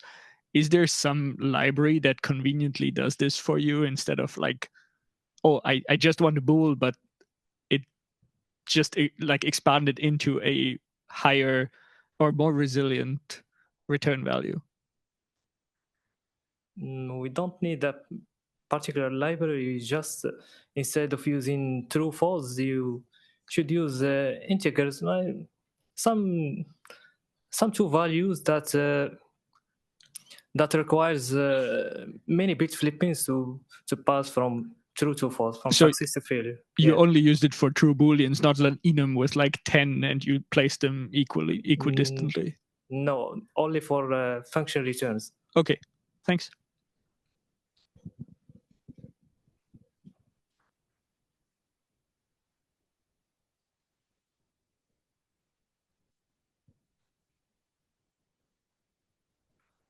All right, thank you. Thank you.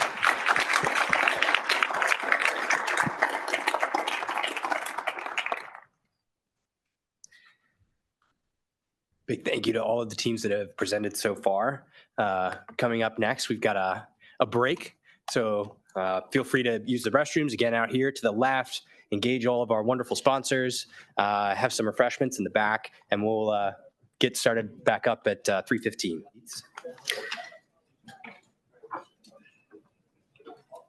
So, whoops.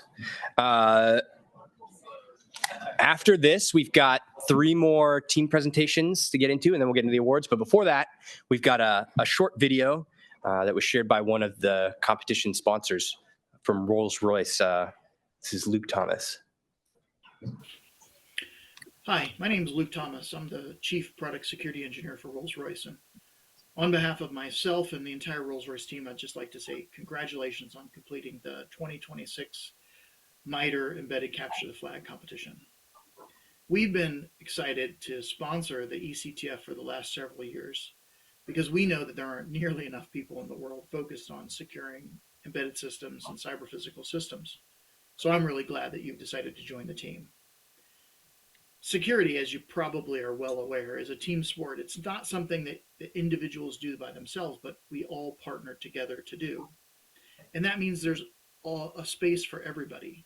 And I'm confident that every one of you is walking away from the eCTF experience more aware and more prepared to carry that forward. Some of you might end up as security engineers, and that's great. We need a lot of you. Some of you are probably have decided you're like, well, this security stuff is interesting, but I'm focused on software or electronics or some other part of engineering. And that's fine too, because fundamentally we need all of those. We need some people to be focused specifically on security, and we need everybody to have a little bit of awareness of security and to be an advocate for it.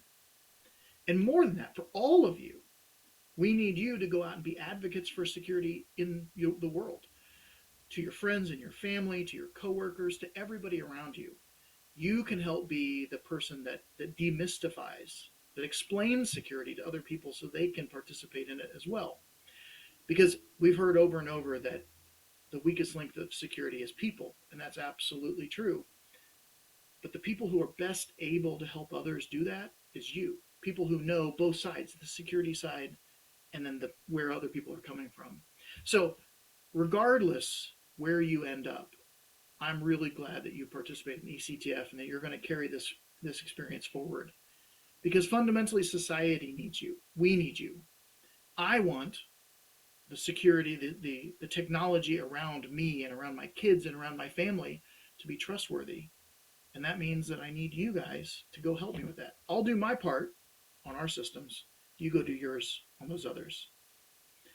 So now's the time to take a moment. And if you're like most engineers, you're probably pretty ready to go review all the ways you could have been better and all the things you could have done differently. But I would tell you to pause for just a moment, take a minute, and really appreciate what you've done. Appreciate all the ways you've grown and all the challenges you've overcome. I'm sure the last several weeks have been a mad dash between hectic and excited and frantic and anxious. You probably had all of those. But now's the time to take a step back and appreciate all that you've done and all the ways you've grown, because I'm sure that those things are going to stay with you and be impactful for the rest of your career. So once again, congratulations. Well done. Thanks for participating.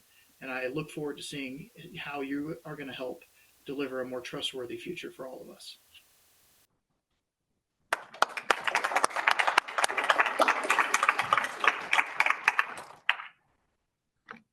All right, so the next team that's going to present had the highest average value of attack phase flag that was captured. So they didn't have the most attack phase flags, but the average value of each of them that they had was higher than any other team.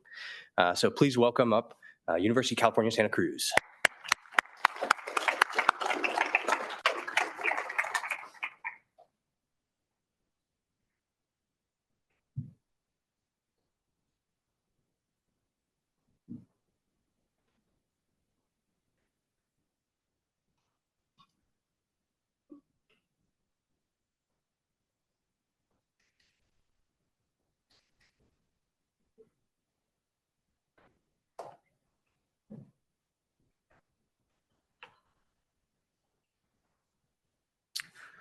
Hello, everyone. My name is Astra, and I'm from UC Santa Cruz.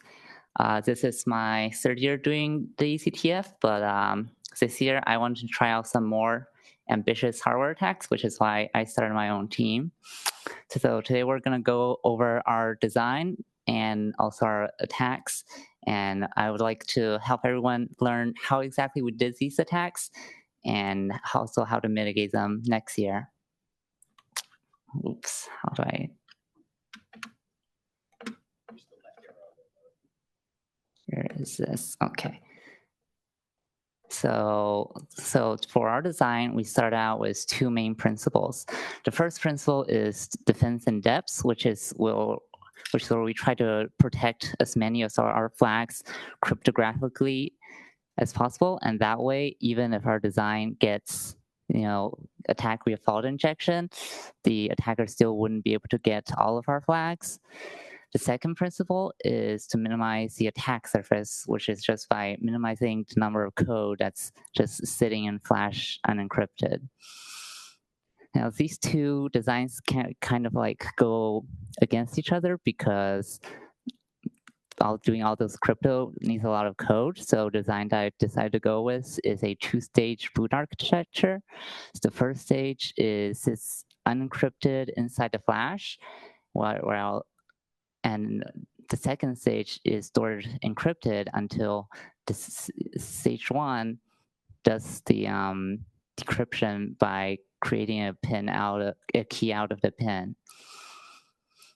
Unfortunately, this design didn't totally work, and I think the issue is because our first stage isn't actually foolproof against fault injection. One of the issue that we're going to talk about later is with the MPU configuration, and because this is an issue that a lot of other teams also had that we'll talk about later. But I think another mitigation that we should have added is to enable stack canaries and ASLR, because even though we use Rust, these mitigations can still come up when our design gets hit with fault injection. So for our attack setup, we use an icebreaker FPGA glitcher that I made with this board. I actually have it right here. So this board, so it's a pretty cheap FPGA, and the reason that we use an FPGA is because it has really precise timing as low latency, and also because I just want to use an FPGA.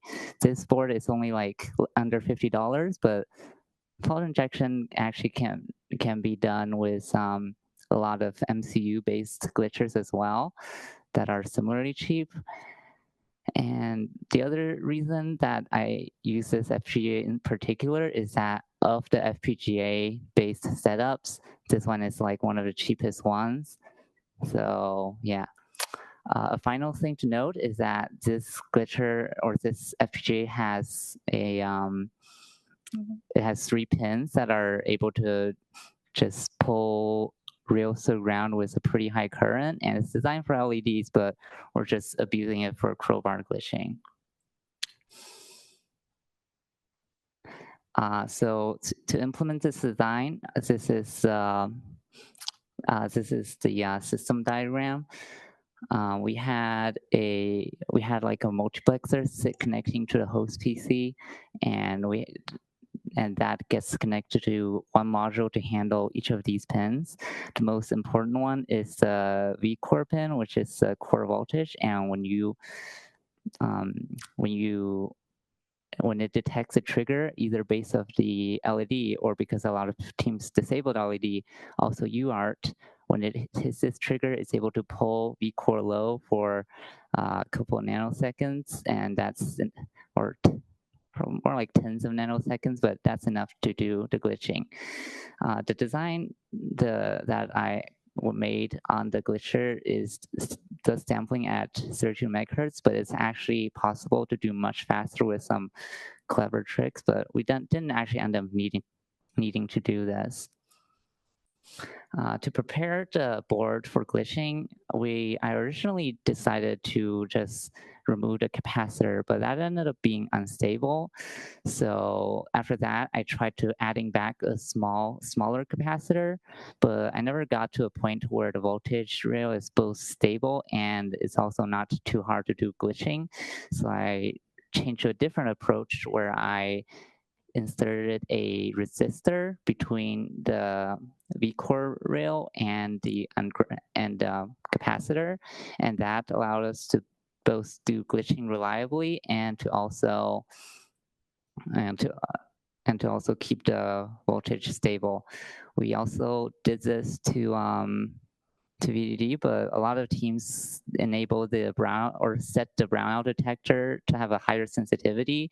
So we can't actually do that unless they didn't do that. So for our first attack highlight, after we got like FlashCAD from CMU last year and some other simpler attacks working, we ran into a lot of teams that had multiple of these links checks. And what we did instead is to do 2 glitches. So we first tune the timing for the first glitch, and then after that we try to calculate by adding in like some LEDs on the dev board to measure how many clock cycles I need to wait between the 2 glitches, and that's how we started doing multi-glitching. And yeah, as a lot of teams have already explained, by glitching these buffer links checks, you're able to just create buffer overflow on otherwise secure code. And yeah, by doing that, you were able to got a lot of flags. One possible countermeasure is to add a lot more checks, because if a check has only like 5% chance of being glitched successfully, if you do it 5 times, that's like 1 in 3 millions. And another different thing that you could do is to add randomized timing between the checks. So that way, if you glitch one check, then you don't know when you need to glitch the next one. And the last thing, that there are several teams that we are able to glitch successfully, but they had an MPU working, or they like place the UART buffer not in a place that they place it after the stack instead of before. And these techniques would help people like avoid getting pwned even if they get glitched or they had a buffer overflow. The second attack highlight is that I noticed that a lot of teams didn't use MPU but didn't disable the background region. There's 2 issues with this. The first thing is that this means that if you can glitch the MPU to not successfully initialize the region, then you're just able to like write shellcode into it. But the other thing is the MSPM0L has an alias region at a different address than a normal like flash. So you're able to place shellcode into that region, but this special region is parity checked, and unless you're writing into it, the parity data doesn't get updated, which means that for reads to successfully happen out of this region, you have to write shellcode that just happens to have an even number of 1s, which created a really interesting problem to deal with. I actually just ended up asking ChatGPT to do this until it's able to produce some code to disable the MPU and to jump to the normal region. So yeah, something interesting to note is that even us did not actually also like forgot to do this, and the Rust Cortex MPU crate that some teams use doesn't actually have an option to disable the background region, which kind of makes sense from a typical security standpoint, because like if you have the permission if you're privileged, you're just able to write normal code to disable the MPU, but this is not the case when you're thinking about fault injection, and I'm guessing that's probably why they didn't have an option to disable it.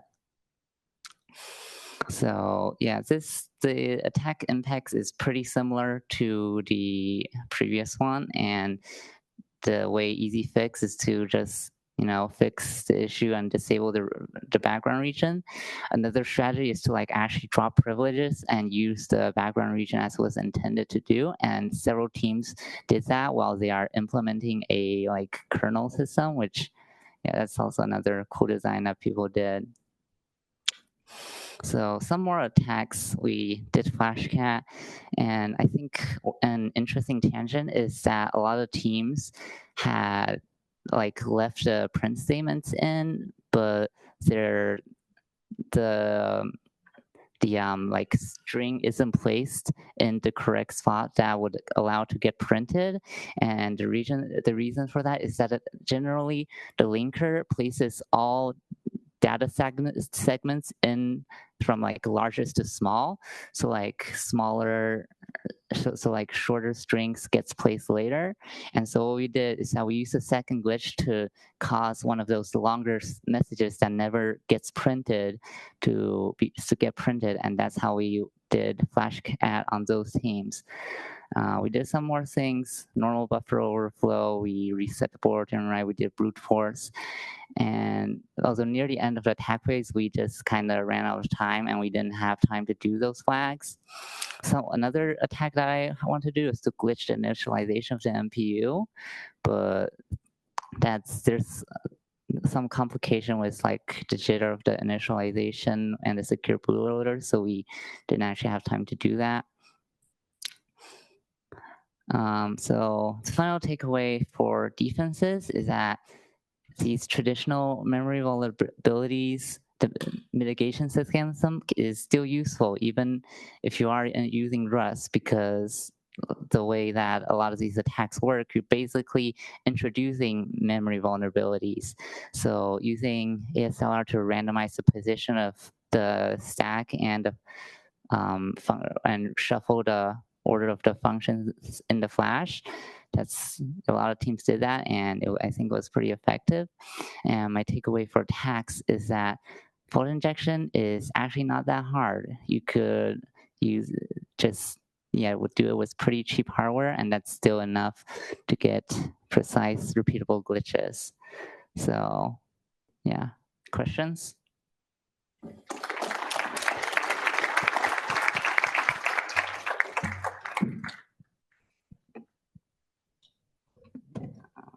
I guess I'll just.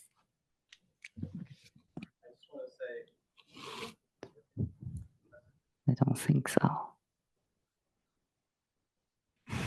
Tests. All right. I just want to say, really, really, really impressive design. I found the two-phase process that's just incredible. What kind of process led to you to come up with this two-phase bootloader setup? Okay, so I will admit one of the reasons that I went with that setup is that I was hoping that someone would say that. Yeah, I originally had different ideas, but we were kind of low on time, so I just thought of something that probably no one's gonna do, so that's what I came up with. Oh, thank you. Great design, great presentation. I was curious about the FPGA you used. Did you write custom RTL for it, or did you use some sort of HLS tool or something? I did it with System Verilog. It took about a week for me to get everything working. Definitely used a lot of ChatGPT for it as well. But yeah, it's just our custom design. I am thinking that I might open source everything. So if any other team wants to repeat the exact attacks we did next year, they could do that. So that might be cool. Oh, also, I was gonna note the backend for it is, and all of our attack scripts are written in Rust, which I did because I think the main reason we went towards Rust both for that and for the design isn't because memory safety reasons, but because I like the language. Thank you.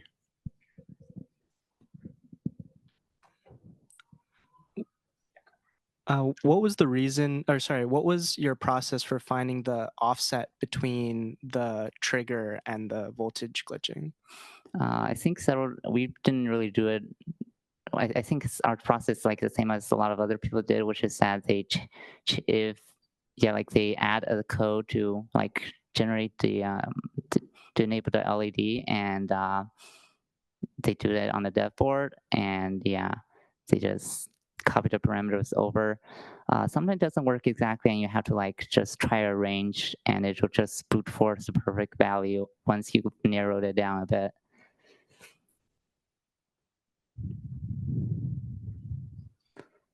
Oh. Okay. Yeah, I guess like one of the things we were really impressed with your team was like how much you were able to do with like a really small team. So I guess like since you mentioned like using AI, we were wondering like how much like AI infrastructure did you have set up for like the attack phase? And like I guess like how helpful was it for you?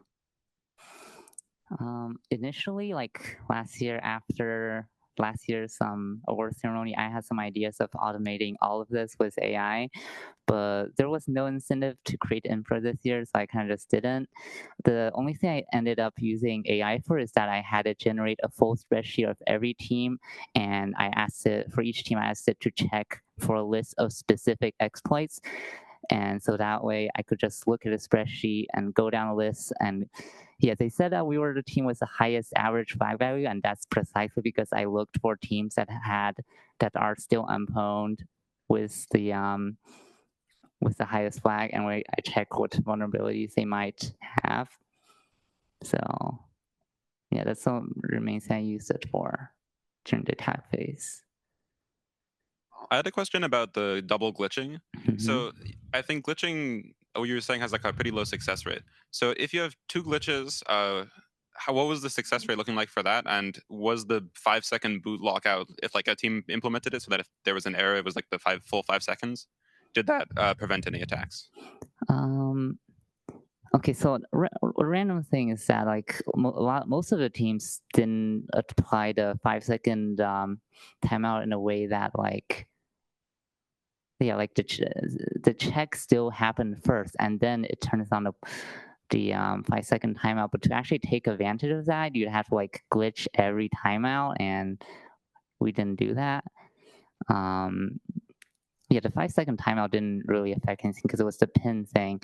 What did affect things is if your design took a long time to boot, then it's kind of annoying because we have to wait until that to try to send a UART message. Yeah.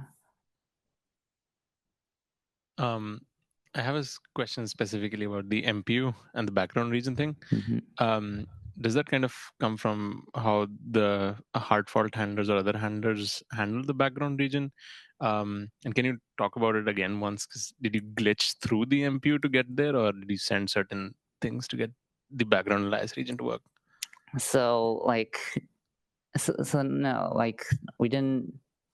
I mean, we only did that to one team, and that team happened to also need a fault injection first in order for us to do this attack. So, but it's really not related to fault injection. The thing is just like when you set up the MPU, there's a bit you could set whether the background region is enabled or not. And in order to do it, yeah, I guess the thing is with the alias region is that the same flash region is just repeated at a different address, and you read out the same data, but you can only read it out successfully if it passes a parity check. Cool, thanks.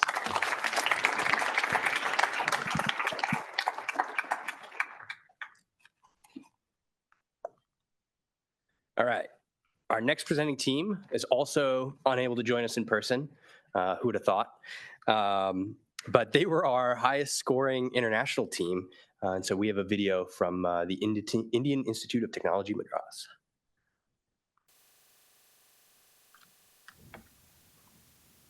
Hello everyone, we're Exploit Team. We're a team of 15 undergrads from IIT Madras working under the guidance of Professor Chester Rebel.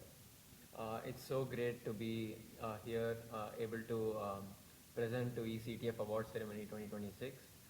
We are now going to take you through our journey of this competition. Yeah, first up, design phase. I guess when we started design phase, we went through this thing of what's the worst thing that could happen. our pin could be found, our permissions could be skipped, or worst comes to worst, all our secrets get leaked. So I guess our first thoughts were, assume the worst happens, what can we salvage from this? So we came up with this thing of asymmetric encryption. Make everything asymmetric. If you want to perform any action on any group, you need a private key. So if you want to read a file, you need the private key to decrypt. If you want to write a file, you need the private key to sign. We thought of using these keys as the means of forcing these permissions. So look at our attacker. It doesn't have write permissions, doesn't have read permissions. You skip the entire permission check. You leak all secrets. You will not be able to decrypt the file. That read private key does not exist for update. That's the idea we went through. Again, not as easy as that. Asymmetric encryption is very slow. RSA was out of the picture. So we had to find a way to combine asymmetric with symmetric, use key exchanges and stuff. But a bit of fine tuning and we got down our protocol. And finally we could start writing code. Code started off with the HAL. So this was a new board, but we still wanted to use Rust. And we didn't want to wait for a HAL, so we decided we're going to make our custom HAL. Massive undertaking, we had to start way early. We started all the way in November. So from November all the way till Jan, painstakingly, line by line, we looked at how the HAL is implemented in C, looked at the SDK, looked at the data sheets, figured out which register does what. There was intense attention to detail needed here. Any one line you miss and the whole thing goes, your TRNG might not work, your DA might just crash. So this was one of the hardest, but also one of the most important parts for the whole thing. It set the foundation. And that's why we started early. We started before the problem statement. Finally though, because this was done, we could get started with writing code, which should have been easier, but again, challenges will keep coming. Our challenge with writing code was timing requirements. Again, asymmetric encryption is very, very slow. So we had to figure out some way to shave off those seconds. We tried benchmarking everything. We benchmarked SHA-3, we benchmarked ECDSA, ED25519. And no matter what we did, all of our benchmarks were somehow just shy of putting us over the threshold. So we had to still fine tune. But if we made it any faster, we were at risk of space. So there were times where our stack was overflowing, our whole memory just went wonk. And we couldn't debug it also because our binary was so big, we could only flash in release mode. So we didn't have debugging symbols, so GDB was very hard. There was a lot of problems, there was a lot of long, long nights that I remember. But turns out a little bit of compiler optimization. You can change Rust cargo optimization from O3 to Z. And Dalek is apparently so good that even with complete space optimization, not speed optimization, it managed to be just barely fast enough to meet our timing requirements. We were very happy when we found that day. Finally, after all of that work, testing was done, debugging was done, we had a working prototype, and we were still not done. Now it was time to harden our design. So this included prevention against glitching and power analysis and stuff. So right over here, this is our pin check. So we implemented random delays, but multiple checks. And we ensured our random delays had volatile writes to prevent LLVM from optimizing it out into one F check, because those volatile writes have to happen between the F checks. So a lot of thought went to it. We tried checking the assembly, figured out what could be done. This was one whole part. There was also a part where we wanted to zeroize everything. But then someone brought up the thing of, oh wait, when you zeroize, maybe you're changing the Hamming weights. So that could maybe leak some side channel info. So we decided we're not going to zeroize, we will randomize. We used our TRNG and just put random bytes wherever normal bytes were there on the stack. So a lot of really cool things went into this phase. I'd say, personally, this was one of the most interesting phases overall. And going forward, this is one of the spaces we love to explore and improve upon much better next year. But after all of this testing, hardening, everything, we were finally done with design phase. It was time for handoff. And that meant it's time for attack phase. So during attack phase, we had a lot of Eureka moments. We spent countless all-nighters, looking at teams, looking at vulnerabilities. coming up with ways to exploit teams, and at the end, these are some of the cool exploits that we managed to pull through. So the first highlight I will be speaking about is the UART dump by normal glitching. So it was in the write bytes function where the for loop was checking if it was printing only len number of bytes and it was being loaded onto a register R2, and if we could somehow corrupt that register, we'd be able to print way more. So if you kept glitching at that particular point, hopefully that value becomes large enough and you get a dump from flash that is big enough that contains your secrets, then you'll be able to read, write, decrypt, whatever. Um, but in certain situations, the string that you were hitting, the string that you wanted to print and dump over, was not really at a good spot in the flash, as in your secrets were above that. So this was one example where we saw that, where this particular string was below the secrets. So we had to come up with a way to reach these secrets. Luckily were above these strings were luckily above the secrets. So we realized we could glitch this switch case, reach the default, and correctly when we're printing that string, we glitch again and get a dump and get the secrets. So that was very fun. And the next highlight is a software-based buffer overflow vulnerability that we exploited. So in the reference design, as most teams would have gone through and used, there was a vulnerability where the upper bound for the size of the buffer was much larger than the size of the buffer itself. So that meant we could read way more than we're supposed to. So we were able to overwrite return addresses and perform arbitrary UART dumps. Yeah. But in certain cases, the ROP gadgets were not consistent. So we ended up engineering shellcode that we could write in UUIDs. So the file UUIDs which were stored in FAT had to be at a fixed position as per the design constraint. So if we could do a buffer overflow and jump to this address of UUID and then execute the shellcode, we'd be able to get the same arbitrary UART dump. But this was one of our coolest exploits, I'd say. What if the length was correctly set to the size of the buffer that we were reading? And then we wanted to somehow get a buffer overflow, so we realized if we could somehow glitch the length after it is inside this function. So we saw when we disassembled the code, we saw that it was being loaded onto the register R1, and if we could correctly glitch that and get a buffer overflow, then we could do this return address overwriting and then get arbitrary UART dump. We actually happened to come up with this exploit only on the last day. We realized there were many other teams that we could have also broken using this, but unfortunately we could not. So we famously named it the glitch to ROP attack. Cool. So yeah, like Anirudh said, we had lots of ideas. A lot of them didn't work also. A lot of them were too far-fetched or some issue was there, but a lot of them did work. These were just some of the few ones that we really wanted to like show and present to everyone. But yeah, honestly, overall, attack phase was an intense roller coaster. There were lots of highs, lots of lows. And what got us through was the team, which is what I'd like to talk about next. Fun fact, about 3/4 of the team, for them this was the first eCTF ever. Both me, Anirudh, and like a bunch of others, we haven't been in eCTF before, we've only heard of it from our seniors. So going into this, it was very daunting, like we didn't know exactly what to expect, but what we had up our sleeves was we'd already worked with each other. So the 6 months before eCTF, as part of ExploITM, we gave a lot of CTFs and hosted a bunch of competitions. So we really got around to working well with each other.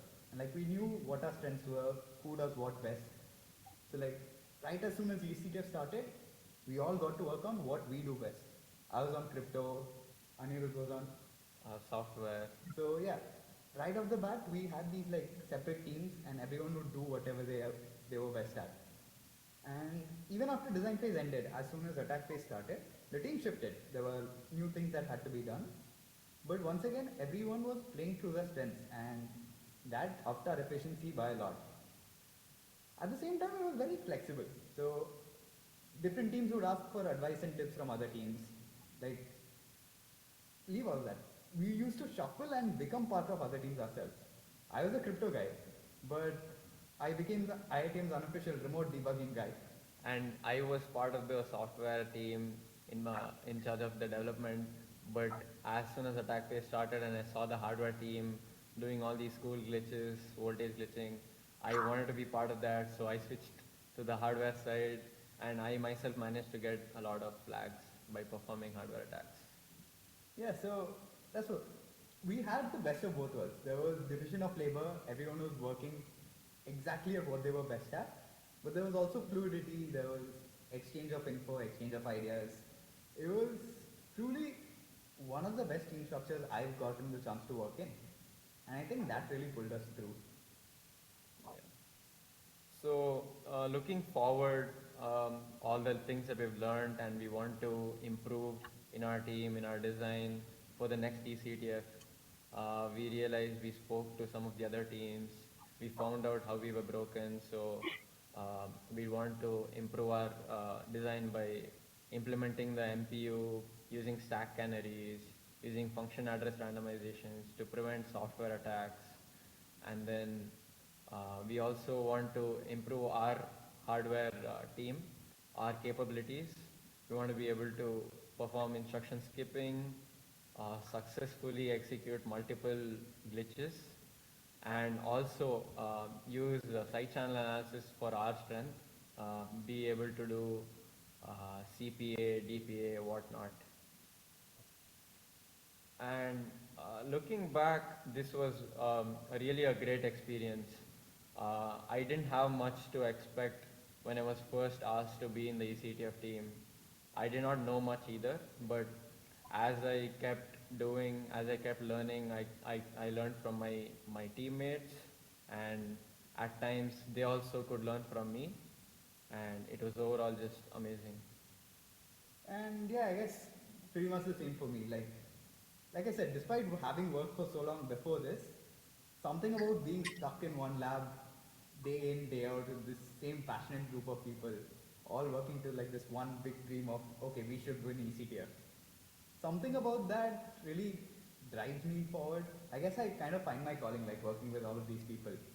And like, if anyone asks me like, how was eCTF, should I do eCTF? Like, yeah, I would do it again, all over again in a heartbeat. And yeah, I guess we're looking forward to doing it next year. Hopefully we'll finish 2 spots higher. Yeah, and looking forward to compete with most of the teams here as well. Thank you. Do you guys have any questions?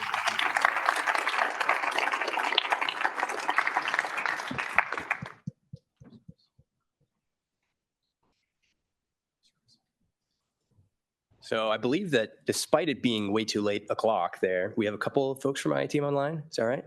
Can you hear us? Ah, there they are. All right, any questions in the room?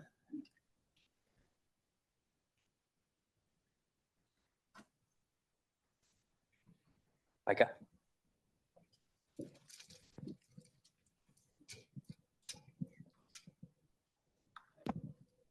Sorry.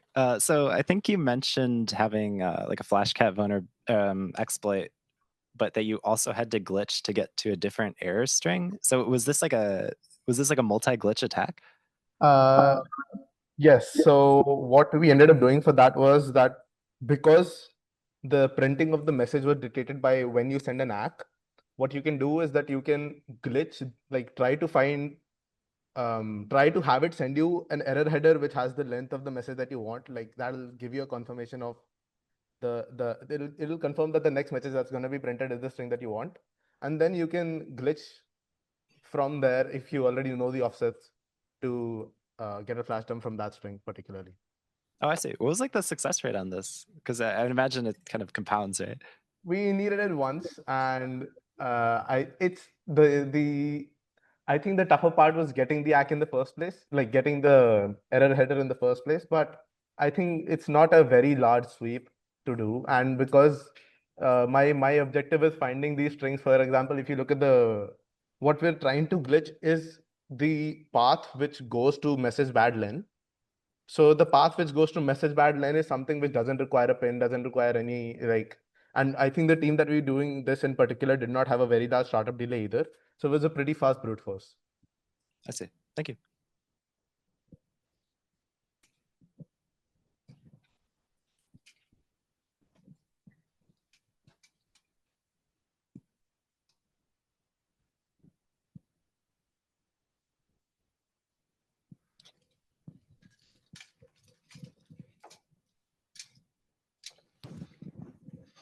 Yeah, for the large team, like how do you manage sharing the boards?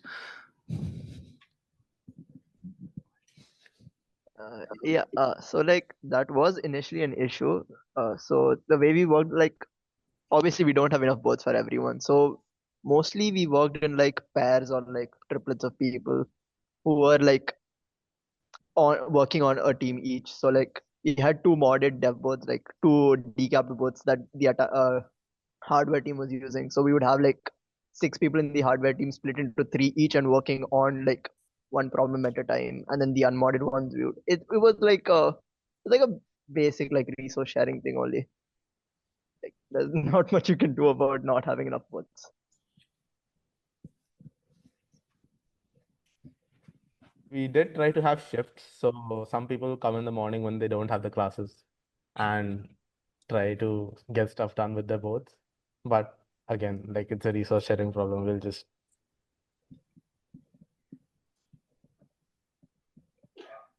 Oh, kind of silly question, but how did the remote scenario go for you guys since you were a lot further from the US than the rest of us? We had to get a bit like creative with some of them. Like yeah, a lot. I mean, like for the majority, I think like we only had like a couple teams that we faced problems with. Some of them were like watchdog timers or like exiting listen too early. But like, uh, and for example, I think we had one of the teams we had the exploit, but we couldn't run a scenario in the end. That was a bit sad, but like, and yeah. So one of the ways we did it was we used a Google Collab with a VPN set in some near the Boston area. So like we had somewhat lower latency, but obviously this wouldn't work for teams who had like a strong strong like what do you say, key exchange or something like that, because like we had to replay fixed bytes. So yeah, that was basically it. We did face a lot of latency issues. as a consequence, we just weren't able to submit OSU. Like the team who was talking about was OSU.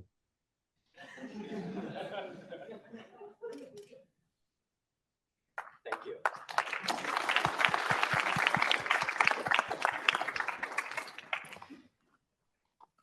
All right, for the final team to present, this team was, before this year, has won 4 times in a row. And we'll get to see whether they're going to extend that to 5 or not. So please welcome Carnegie Mellon.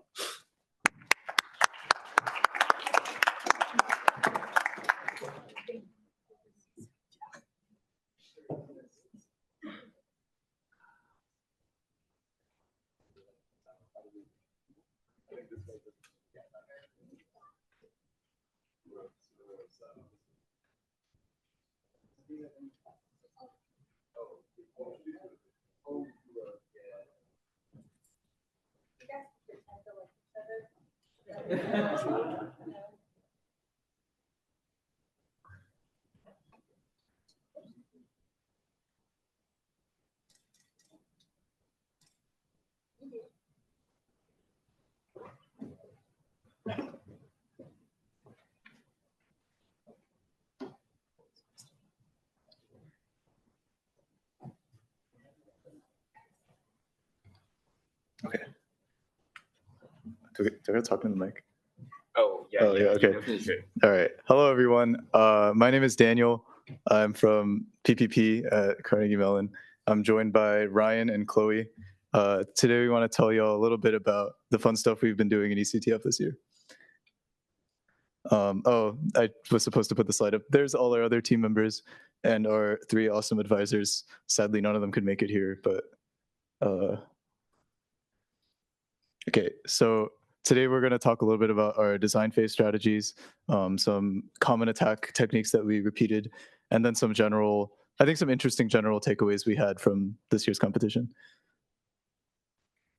All right, yeah. So first we're gonna talk about our design phase. Kind of the key word for like our entire mindset behind design phase was defense in depth. So we like assumed that we like our HSM would run in a hostile environment and like tried to plan for that accordingly. So the first way we did this was through our cryptographic design. We initially tried to have like an asymmetric scheme, but this didn't end up working out, and so we used a symmetric scheme. But across both things that we tried, the main things were per group key provisioning for each permission. So basically, like each HSM only got the keys that it needed, so that like if you could like flash dump later on, then you wouldn't be able to steal keys that don't exist. And this was mainly important for the read write versus receive key. So like the engineer had like 2 different keys, one for read writing and one for receiving. And then the technician had just 1 key for the update group, which was the receive key. And this just made sure that it would not be able to read the update file or like compromise it, since we also had integrity checks with our crypto. And then that was pretty important for those flags.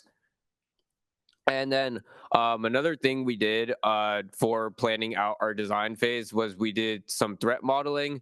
And so just to like kind of clarify how this is working, control for us meant that you had arbitrary code execution on the device, like through buffer overflow, for instance. And then the other thing we were thinking about was whether or not you had pin access, and then protectable or unprotectable being like whether or not you can get the flags through cryptography or not.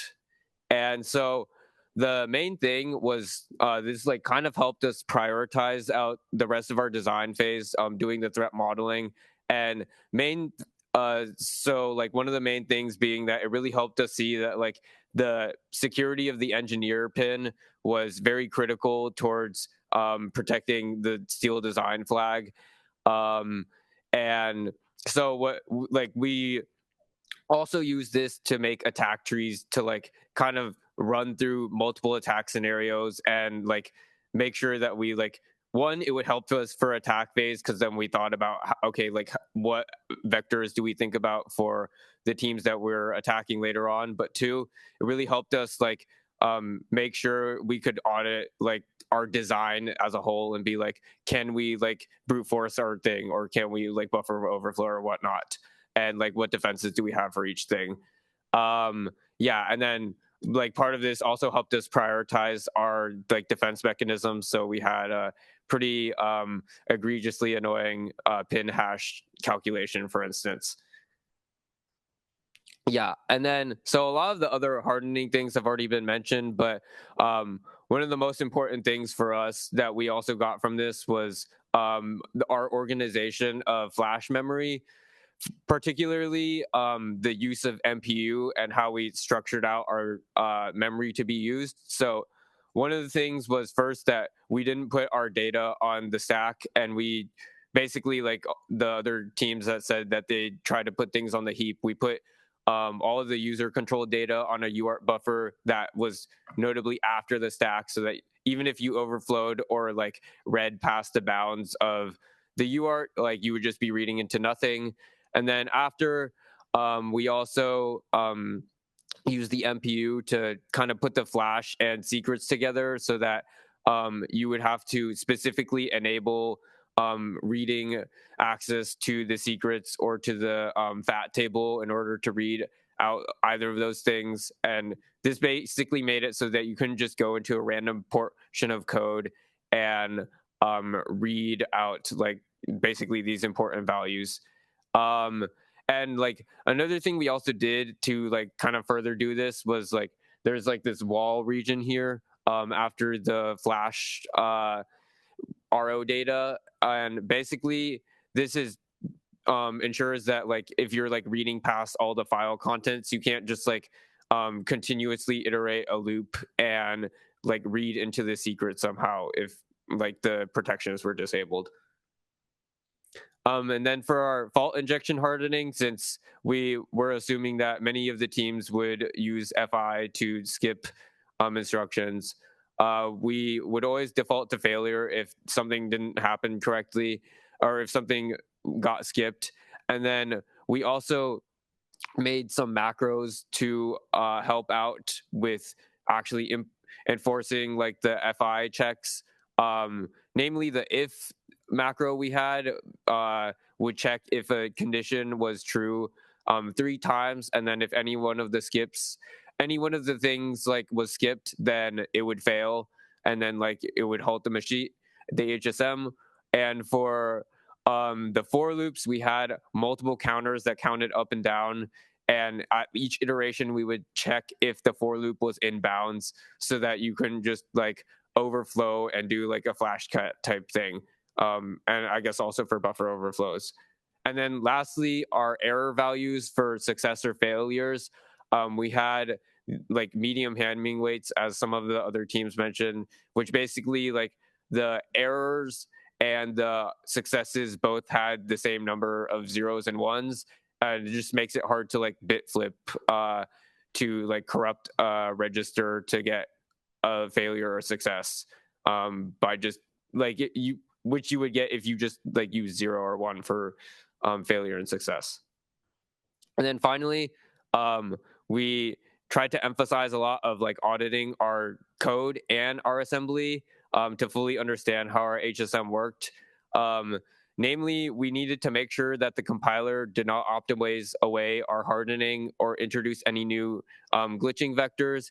And this was pretty important because basically our goal is to like make a secure HSM, and the compiler's goal is to make the code fast. And like we're not aligned with the compiler, and sometimes it does weird things like removing like some of our redundancy checks because it's faster and it doesn't need to do that with just software checks in mind. So we really needed to check our assembly to make sure that our FI protections were good. Yeah, and we couldn't just use O0 because we also needed to meet the timing requirements. All right. All right, and that brings us into the attack phase. And so as you guys might notice from the presentations, the name of the game this year is Buffer Overflow Attacks. And so here we can see that in the reference design, in the main loop, the length variable is set to 0. And then when we see the UART read packet, it is not actually doing a length check because it's set to 0. And so the way you would fix this normally is that you would set the length variable to not 0, so then the length check actually works properly. However, what if we could just not do that? What if teams do that and then we just say, no, you can't do it anymore? So that's where we introduce fault injection and voltage glitching specifically.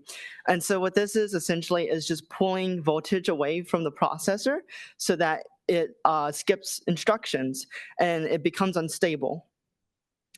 So here we can look back at the fixed buffer code that we see, and it's set normally.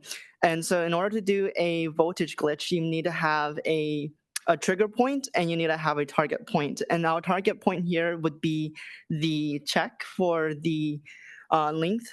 And so that would be either the if statement or even potentially the initialization of the length variable and hopefully set it back to 0. And so we were able to then do buffer overflow to execute shellcode and gain flow execution to potentially dump whatever we want. And then this year, what if we aren't able to skip that length check? What if we can't do a buffer overflow? Well, FlashCat makes a fun return this year. And so instead of actually trying to glitch as much data as we want to go inside of the HSM, what if we can just tell the HSM to give us more information when it needs to write out?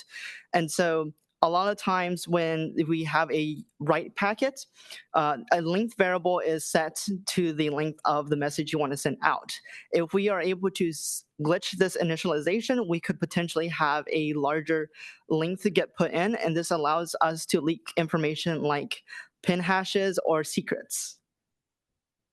And so this year, our flag distribution is about a third of just being able to read information due to no cryptography on file transfers. And then another third was from buffer overflows, whether that be through glitching buffer overflows or just straight buffer overflows. And then about another third was from other miscellaneous attacks, such as pin brute force, weak cryptography, or any other specific kind of vulnerabilities we found in other teams. Okay, so a couple interesting insights we had from this competition that I want to share. The first one is about AI use. So I think 2026 has been the first year where we actually felt that LLMs are good enough to start making a difference in eCTF. So we experimented a lot with different AI tools, mostly just off-the-shelf ones. We didn't really go that deep into building custom tooling, but what we found was AI is good for some things and it's not good for other things. So especially during design phase, where one of our main goals is to ensure that our team has full understanding over our code. If you vibe code things, it's generally a lot harder to actually understand what's going on in them. So we found that we didn't use them very much for writing design code. We did use them to write a lot of like automation infrastructure, like for automated testing and stuff. And in attack phase, they cut down massively the amount of time that we used to spend on writing like throwaway scripts for doing exploits or memory dump analysis and so on. I will note that, like you see in the picture, sometimes it is still faster to have a human do it than to feed it to Claude. But the fact that it's an option to feed it to Claude means that our human team members can focus on like things that actually require creativity. And we found that that's where AI tends to fall short, especially towards the end of design phase. A lot of the exploits we were doing were a lot more complicated. They often involved 2 or 3 different bugs that we had to like chain together. And some of these bugs were not obvious at all. It's the kind of thing where like if you told the AI what to look for exactly, it would find it. But if you just fed the code to an AI and said find the bug, it would never find it. So we still needed AI can sometimes produce like 1 or 2 very useful insights, and that did end up being very helpful for us in some situations. But we feel like with the current capabilities, they're not going to fully replace humans yet.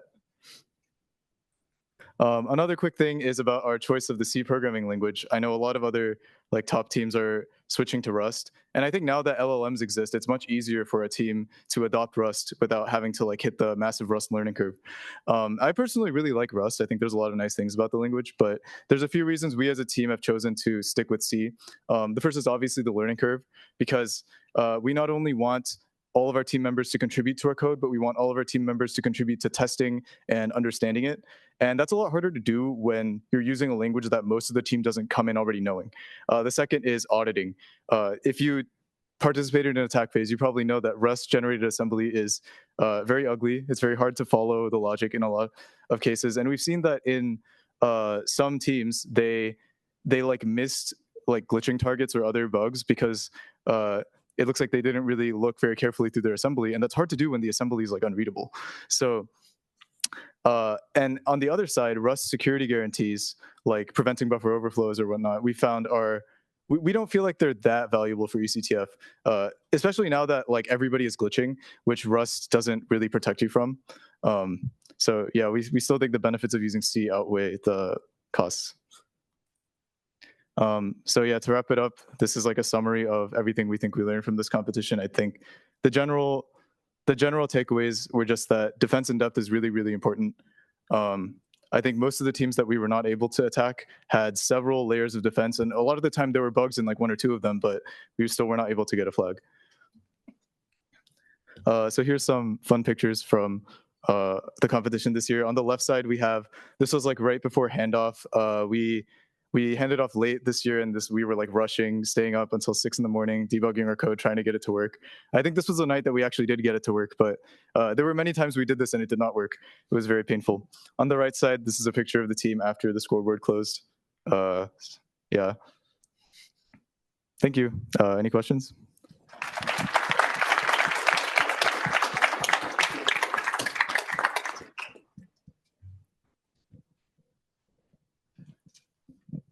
So I know you said that you ran into a lot of issues with like fighting the compiler and stuff. So did you ever consider doing like custom LLVM passes, or like, do you feel like LLVM passes or compiler modifications can like actually improve the security of code with like less boilerplate? I think in theory that's possible. We just didn't have anyone on our team who's knowledgeable enough about compilers to consider doing that. But maybe if we had like a compiler expert on our team, we could have tried that. I don't really know. We did have a bunch of tricks where we noticed that the compiler was optimizing something that we didn't want to optimize. So we would have like, I think we made a wrapper function where it basically does a NOP, but in inline assembly. So then if you put something in that function, the compiler won't optimize it. And we had little tricks like that to ensure that nothing that we wanted to not be optimized would like not be optimized. All right, thank you.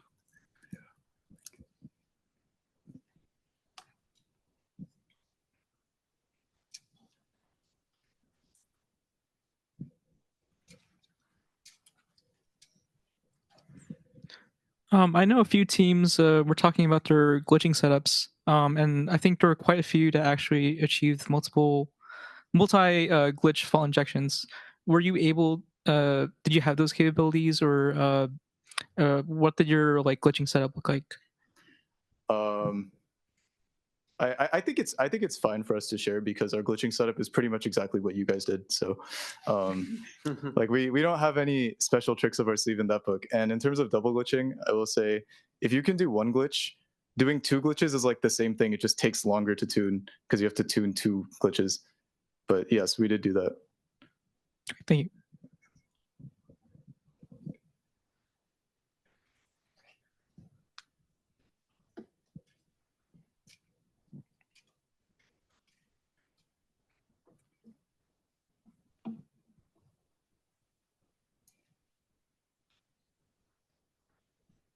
When tuning your faults, I could have asked this for a lot of people, but did you only observe instruction skips, or do you see any other types of corruptions?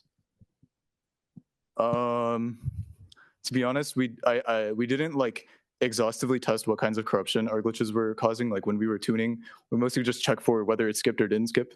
But there were a couple cases where I was like glitching something and I got some like really weird output, and I looked more into it, and I think we were like messing up the instruction decoding, so it was like decoding a different opcode instead of actually skipping the instruction. But I don't know exactly why that happened or like how to replicate it. So yeah.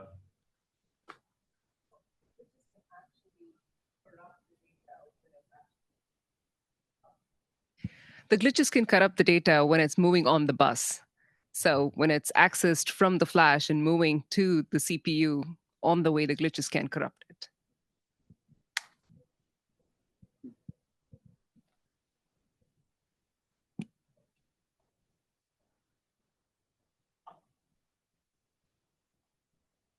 Thank you.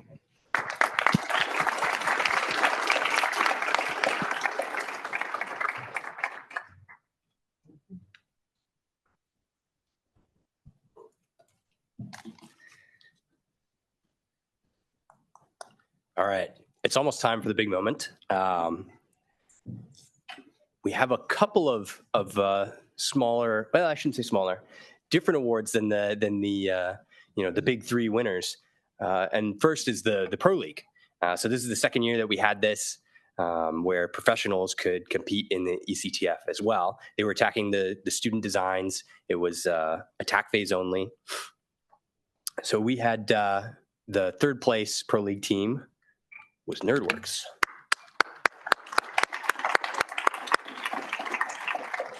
Then in second place, Dark Wolf. And they're not here, but our first place team, Arrowhead Research, is. So if you guys want to come up on stage, we'll get a picture, and then we actually have medals for you.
One thing that we did for the first time this year was we had a partnership with the U.S. Cyber Games program. So a couple of eCTF participants could get a fast track into their program, into the U.S. Cyber Combine, where they could compete for an invite-only spot to try out for the 2027 U.S. Cyber Team. So we had this year 3 students accepted into this fast track. So congratulations to Richard Sanses, Imran Hussein, and Mason Bird.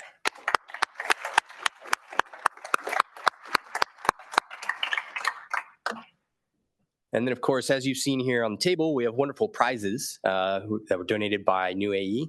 So these should help improve the hardware labs of the schools. So the first, second, and third place teams get a couple of different Chip Whisperer hardware, and then as well as some practice targets. And then we have 2 special awards that will get some Nano learning packs. So speaking of special awards, these are something that we do as part of the eCTF every year. It's not something that you get from having a high score, but from doing something related to the eCTF really well. So our first special award is what we're calling the Community Contributor Award. This team was contributing to eCTF, some of the open source components, making pull requests. They were very helpful in Zulip answering other teams' questions. So the Community Contributor Award goes to University of California, Santa Cruz. So come on up and we'll give you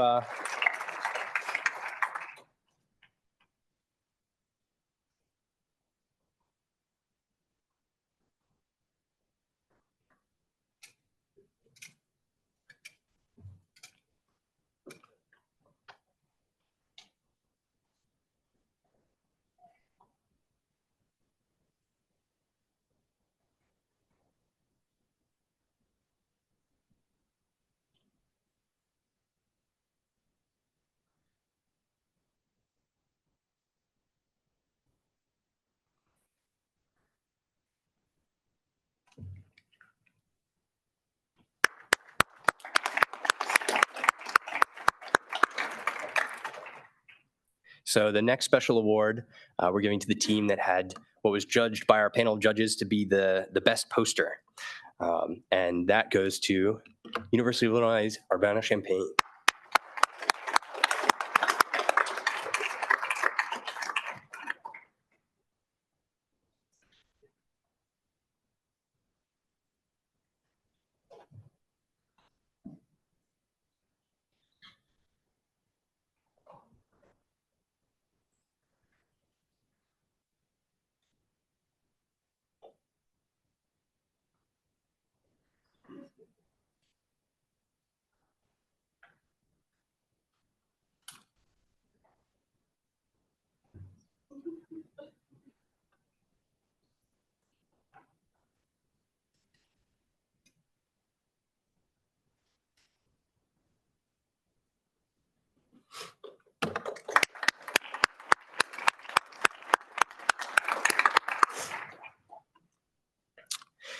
I do want to stretch out the suspense a little bit longer and also provide more context for what went into being a successful team in the eCTF.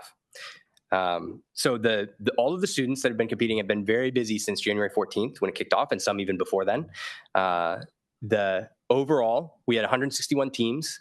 They submitted 4,330 flags across all of them. 17,497 flows to the testing service. So that's the remote scenario test flow.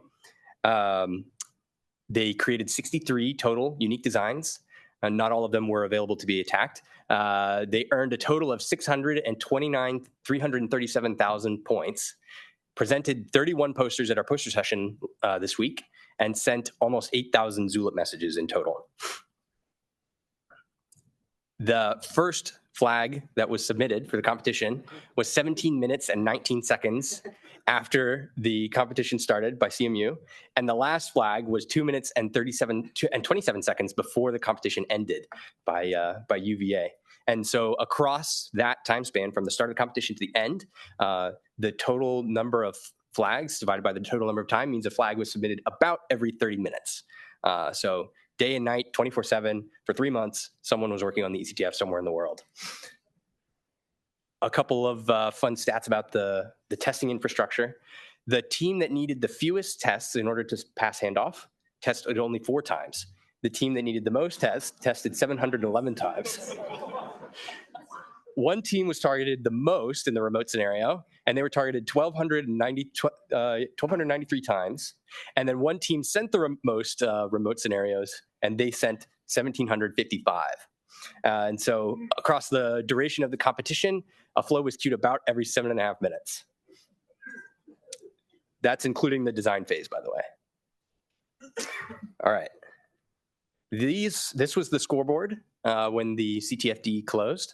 So it's not final. There's a not insignificant portion of the points are actually awarded after the competition, and this is for things like documentation points and the poster session.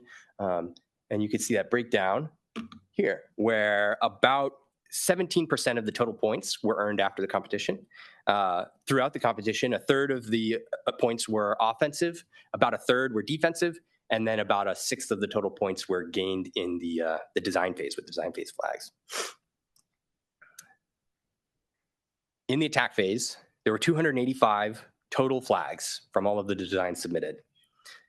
Of those, 63 were successfully defended. No team captured any of those 63 flags. And then of the 63, 35 of those were from teams that successfully defended all of their flags, and 28 were from some teams that were partially captured but not fully.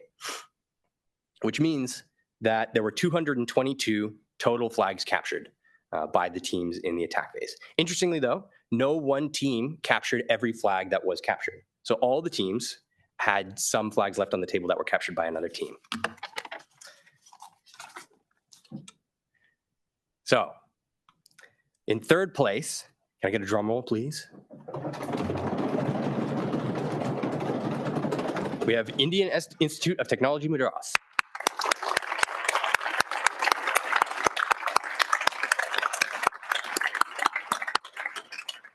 And they're joining us in line, so unfortunately we couldn't welcome them up on the stage for photos. But of the 222 flags that were captured, they captured 205 of them. So for second place, drum roll please. University of California, Santa Cruz.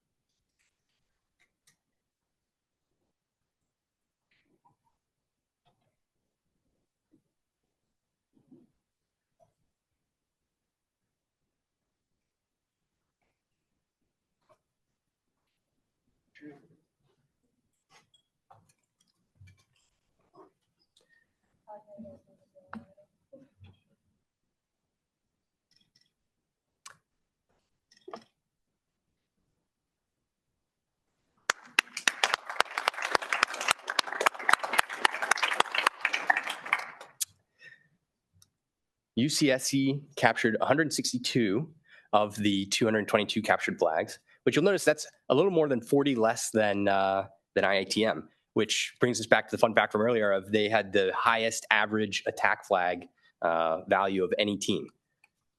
So for first place, I don't think we need a drum roll. We know who it is. Carnegie Mellon.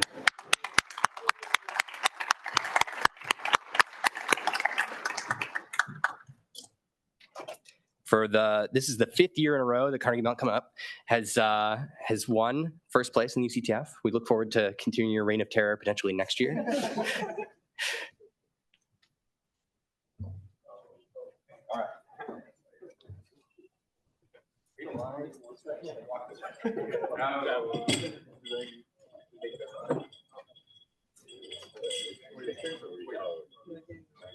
We're getting in a queue. Wait, what?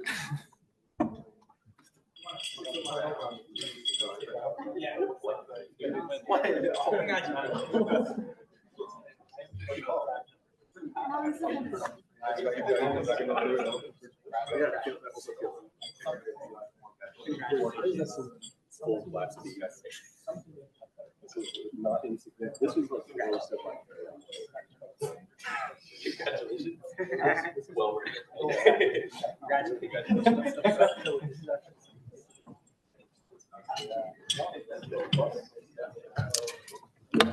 Now we get to watch them figure out how to position for a photo again.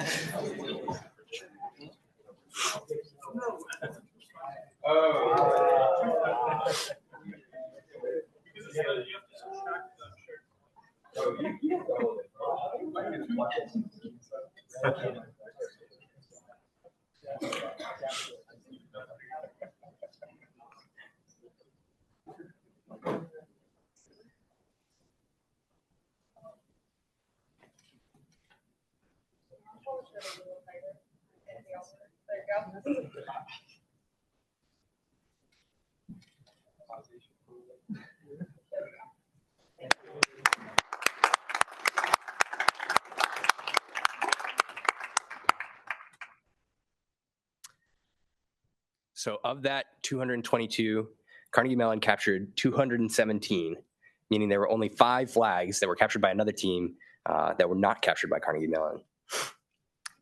Everyone get your phones out. These are the final scores, including the documentation points.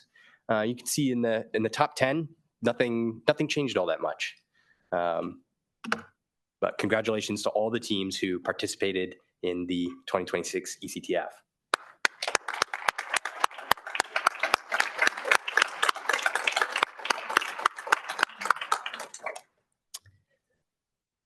So at this point, I'm going to leave you in the capable hands of Dan Walters, the department manager for the Electronic Systems Security Department here at MITRE.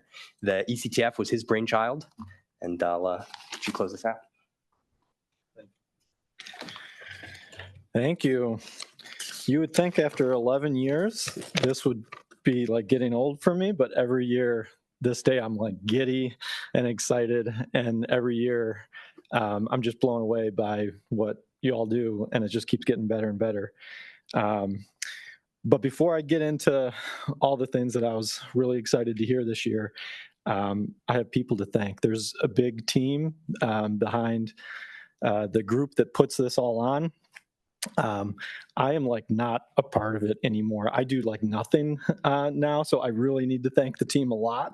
I just come and do the fun stuff, like listen to you all and come and talk at the end. But everything this year, Sam, thank you, Ben Janis, Mika Payton, Sophie, Brendan, thank you, Sam Cooper, Mackenzie, Karen, and Abby.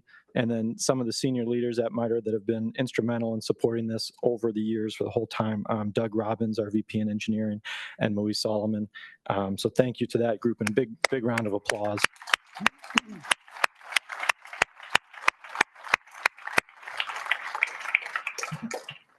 Also, of course, I need to thank our sponsors because we definitely could not be growing to this scale without their support.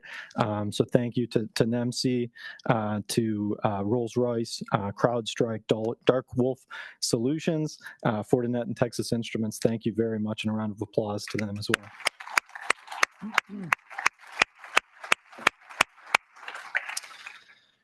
And then to you all, thank you to the participants. This year, past year for MITRE has been a turbulent year. We've had a lot of challenges, and you've probably seen that a little bit actually in the eCTF, just less resources this year than what we've had in the past. But despite that, we've just continued growing, and I think getting better. The growing competition, the growing participation this past year, especially with fewer resources on our side to be pushing more participation, I think speaks to the word of mouth advertising that we get from all of you. And so I thank you for that, and for your enthusiasm for the competition, because your enthusiasm, I think, is contagious, and it's really great to see. So thank you very much for that. And you know, the work that you all do in this competition, I know, you know, you're doing it for fun, and I hope you continue to have a lot of fun with it. But I hope you know that this is also just a very important thing that you all are doing in getting smarter in embedded security. And in the influence that you're having, not just on the students around you that you're working with, but with your universities, with your organizations, that I heard today are all improving in the coursework and in the organization and in the support that you get for this. That's making a difference. That's making a dent in improving education for embedded security, increasing the workforce that is available to work on these things. And that's really what it's about. That's what we're trying to do here. We don't have enough of you all, and we're trying to get more. And I'm not just saying that because MITRE's hiring, which we are, or because our sponsors are hiring, which they are. You should talk to them as well.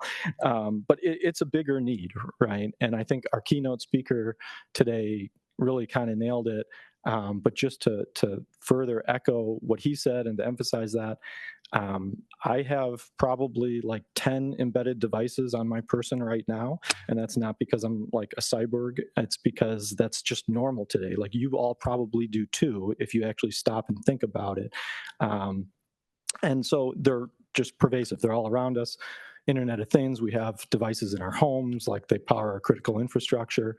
I want these things to be secure, right? And you all probably do too.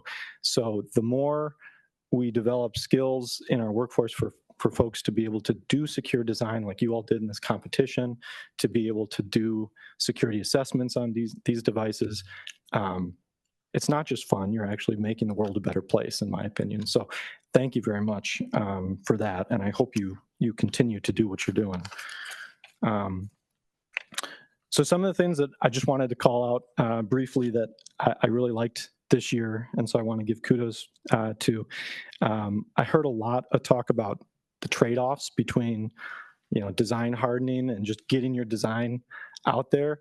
That is a real-world thing, right? Like time to market is something that companies struggle with, and they have to make those choices. So you struggling with that and learning from that was just awesome to hear. I also liked hearing people calling us out for having a vulnerability in our reference design. Sorry, not sorry. And we do call it the insecure example for a reason. That's also real world, right? So if you ever use a third-party library in any of your code in the future, it might not be appropriately named insecure library, but think about that when you're using it. Maybe it should be. And then I liked someone said this maybe is the year, I think it was Illinois, the year of hardware attacks. Yes, I love that. I hope we make that in future years too, because these are really powerful attacks, as you all noticed this year. I was excited to see so many of them and that you all are getting a lot better at them. I hope you pass the things that you learned on to the younger students that are going to participate next year, and that your teams all keep getting better year over year. Yeah, the work that you all do just continues to amaze me. I've seen in the past a lot of you publish work that you've done in eCTF. A lot of this is very publishable, so I hope you do consider to do that and continue to do that. Even if it's not in a formal white paper at a conference, which a lot of it again is deserving of that. Even if it's just informally on a blog or something online, writing up the things that you did and the things that you learned, that becomes a resource for others to learn as well. I'm sure you probably know that. I think I'm preaching to the choir here. Like, hopefully everybody in this room has learned from reading someone else's write-up on a CTF, right? So I encourage you to do that. Pass it on. Do write-ups on what you did this year and get it out there, share it. And then finally, the improvements in the curriculum and what universities are doing. Again, really loved hearing that. I hope we continue to see that. If any of you are interested in talking with MITRE or others about how to improve things at your university and how to continue to step up, we'd love to have those conversations and give tips. And that's especially for if we've got advisors in the crowd or online. Please reach out. We'd love to have those conversations. I'd be remiss to not say something about AI. Last year, I read a poem that I wrote with the help of AI, which means I asked ChatGPT to write it for me, and it was pretty good. I didn't do that this year, but I wanted to remind you of that. And I thought it was interesting that now this year, we were seeing teams use AI effectively to do better in the competition. I think we're going to see more of that. That's pretty obvious prediction. I wonder how long before we see a fully autonomous team competing against you, maybe next year. So with that, do I have I do. So congratulations, you're all officially now a member of the very elite group of eCTF alumni, if you weren't already one of them. Please join our LinkedIn group. It helps us stay connected. We will post things occasionally there, and I think we're trying to build a community, so I welcome you all into that. Let's keep sharing information with each other and making the world a better place and a safer place with our devices. That's all. Thank you.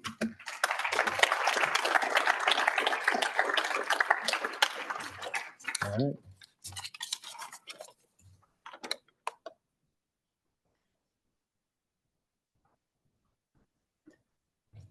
All right, that concludes our programming. So we got to get all the winning teams up here for pictures, and then we'll give you your prizes. And then everybody stay safe as you travel, and we hope to see you all next year. Thank you.